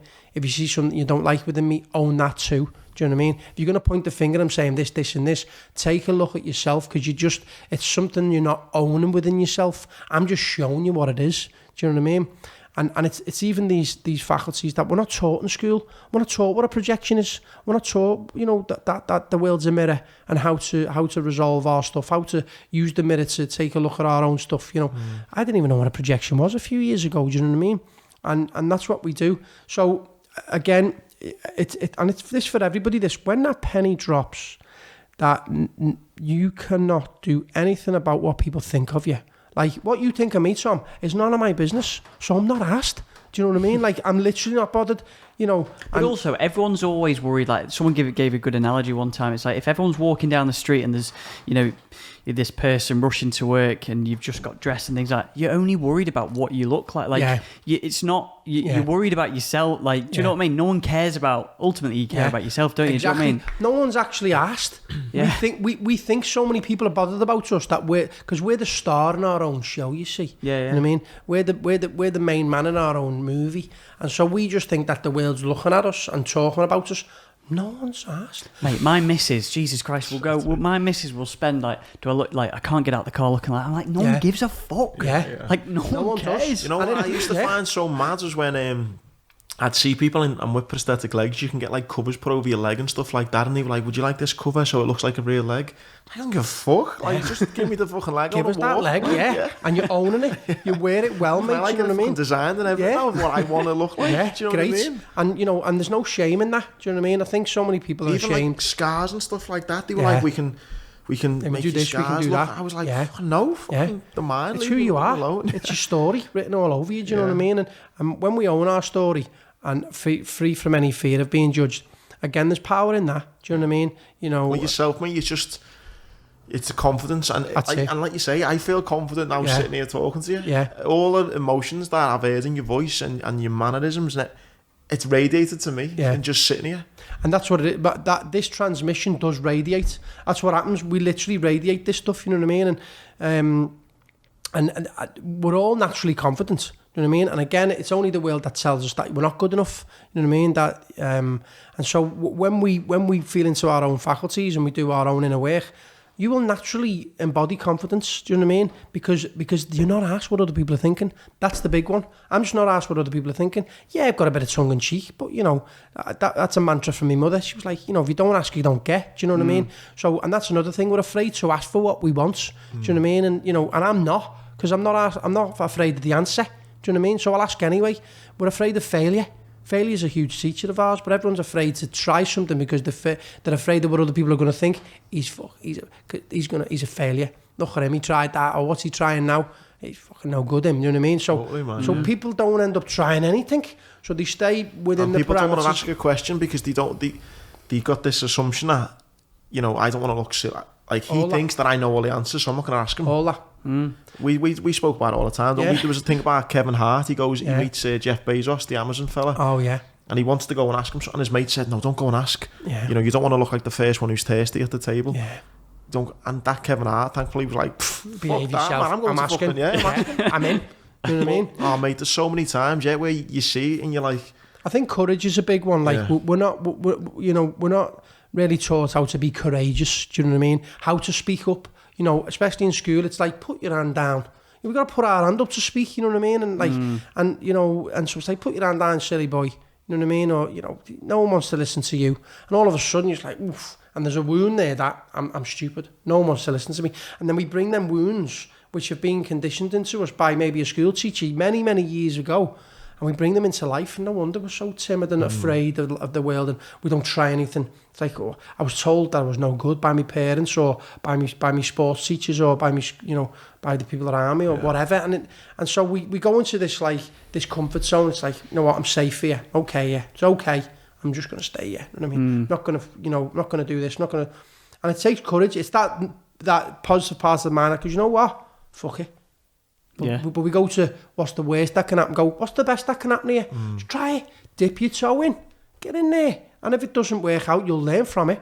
There's no good or bad experiences, you know what I mean? They're just experiences. Yeah. And when we, you know, failure's a big teacher of ours. It's my greatest teacher, you know what I mean? And it allows me then to evolve, and it builds character. Yeah. And that's the one. 100%. Builds character. And having regret, there's nothing worse than regret. You don't want to be. That's the worst feeling. That saying on slightly different, but that saying on Life of Brian, like you come from nothing, you go back to nothing. What have you lost? Nothing. Nothing. I just fucking love that. Just like you got nothing to lose. It's such a simple message. And when we can apply these things, you know what I mean? You know, everyone's so wrapped up in image. in the self-image, in the personality, that you're so entangled in a great illusion that we never come close to feeling ourselves. Which is such a shame, because there's nothing sexier and more like attractive than someone who's just owning being themselves. Being yourself. I remember I met a girl, good friend of mine now, Nikki. We met in Barcelona, and when Liverpool won the Champions League, actually, she became a mate, and we're good friends now and stuff. And we went out, and she wore this pink suit, and I was like, "You look fucking cool." Yeah. Like, do you know, like a pink suit. Yeah, she was having it. And I was like, "You look fucking boss." Yeah. Like, She just didn't get. like doesn't care. Yeah, and I yeah, was yeah. like, "You're fucking I'm so having cool." it. Yeah. It was amazing. I love stuff like that, and I'll go and tell people. I'll Yeah. say, you know what, I love your hairdo, Yeah. or I love your look, because you know there's just something that you know I admire in them people, but they're just like, you know what, I'm in the world, I'm unique, I'm gonna wear what I want, I'm gonna do what I want within reason. Do you know what I mean? You know, still like respecting some guidelines, obviously. You know, being a human. You know, but I feel like, you know, it's having one foot in the matrix, yeah, but it's having one foot in your own sovereignty, and you just meet in the middle. Do you know what I mean? You meet in the middle, and again, that middle path. The Buddha speaks about the middle path. You know, find that balance. You know what I mean? Find that space which is neutral. You know what I mean? And embody that. Go after that. And then everything else, you know, and there's a bit of flexibility either side, but you know, life's just there's a real sort of stoic neutrality to it, but there's constant growth there as well. What I find, mate, as well, like in this time, which I'm so grateful that you've sat with us, but I find probably giving myself a bit of a chuck up here, but what I find is, how I've felt is, when people come to do my motivational, listen to my talks, they come away and they're like, wow, fucking hell, it was amazing, it was great, and hopefully inspires them. But I've not taught them anything, I've just told them a story which inspires. What I feel like you've done here is you've touched over the tools. I've kind of said, I've maybe like subconsciously used a couple of those tools along the way, and that's my journey where I am, and people have looked at that and thought, God, he's gone from this and he's done that, and wow, it's inspirational. But I don't teach anything that you're doing. Do you know what I mean? You're the kind of inspirational side of, but actually these are the tools, this is how you do it, this is how you do it. Do you know what I mean? And that's why that's probably why I've changed, because I'm not a motivational speaker, but I'm just telling a story. What you're doing, these are like, right, look, if you want to kind of have your own story, here's what you do. And don't be afraid of your story either. Do you know what I mean? But you're dead right where you're up to, and that's definitely the sweet spot with my work I've hit, is like, I'm being myself, I am telling my story, but I'm weaving my story into a methodology of application. You know what I mean? Like, I'm giving people the knowledge, but but knowledge is just knowledge unless you apply it. Do you know what I mean? So I'm saying, okay, these are the tools. These tools are within you. These are how to use the fucking tools. You know what I mean? In these situations. So like, you know, it's like A, B, and C. You know what I mean? 1 + 1 = 2. It's like, you know, use this method and it works. You know what I mean? And this is known as being human. And so again, it comes back to this is the project for me, being human. You know, and this is an ecosystem. It's an ecosystem of mastery. And when you do you, and when you learn about you and all matters related, and when you're motivated for personal growth on a daily basis, and you create the conditions, the rituals and the habits which allow for that growth to happen, you will feel into your full spectrum of humanness. Do you know what I mean? And there's integrity there, there's truth, there's authenticity, there's alignment, there's sovereignty, there's contentment, there's joy, and there's playfulness, and all matters related. It's, you know, and it excites me, you know what I mean? I'm buzzed out for the human experience. I've been fascinated by it for a long time, and I'm still a student, and that humbles me, you know what I mean? I'm going to own where I'm up to in my experience. I'm going to own all this knowledge. I'm going to own how good I am at delivering this knowledge. But I'm also the student. I'm here to learn off you guys, you know what I mean? And that puts me in that place of connection and humility, you know what I mean? And equality. You know, I'm not above or below anybody. We're all in this together. And I keep coming back to that. I can only give what's being given to me. And the support I get from others, it gives me the opportunity to support. But my greatest support is me and my understanding and my morning routines. And, you know, and everything else, you know, is a bonus. I don't know if you know, but we've been talking for just 3 hours. Wow, really? Yeah. Wow. That's Yeah, past 9. Man, I knew that our chat would be fucking mind-blowing, and it's excited me to develop my relationship with you more, mate, going forward. It's yeah, mate, I just think it's just what you're doing. It's just, I felt a lot of connection with it, mate, and a lot of the stuff kind of like known of inside. Absolutely. But then when you have those connections, just reaffirms you, thinking, yeah, you know what, you're not fucking crazy. There are other people who feel similar things. Yeah. And I'm glad I could be that mirror for you, do you know what I mean? And again, we're all mirrors for one another. And, you know, I want to just shout out to you guys, you know, huge appreciation for having me here and, you know, letting me share my story and a platform to me, for me to express myself. I felt very relaxed here today, and I was just in flow. So massive thank you, and, you know, good luck for the future. Oh, thank you, mate. We should really say, where can people find, obviously there's your Instagram there. Yeah. Which, just for people listening, that's Martin Bone Meditation. And then the app, the Scouse Guru app. That's right, yeah. So I've got a meditation app there, which is available on the App Store and Google Play. Great platform for education. You know, there's a library of meditations there for people to check in with. Tutorials, podcasting station, you know, breathwork sections, you know, ambient sounds. I mean, the list goes on, you know what I mean? So that's available on Google Play and the App Store. If you want to reach out, I've got a website. It's just www.martinbonemeditation.com. And yeah, I'm on Instagram. Instagram's a great platform for me, and I have a lot of fun on that, you know what I mean? And I like to sort of, you know, shouting out what's alive for me, almost a cappella, like, you know what I mean? Just what's coming up for me, and how can I get that message out to the world? Because there is a lot of people sort of following me now and what I'm doing, so it's a great blessing. And one last shout is to my family, and especially my daughter. You know, she's the apple of my eye, and she drives me to be the best father I could possibly be on a daily basis, and I love her so much. She's the greatest mirror for me, and she just helps me out to be present and to be natural and to be so innocent and playful. So this is for you, sweetheart, and I love you very much. Oh, brilliant, mate. Awesome. What a cracking podcast that is. Really enjoyed that, mate. Bingo. Thank you so much. Fellas, thank you so much.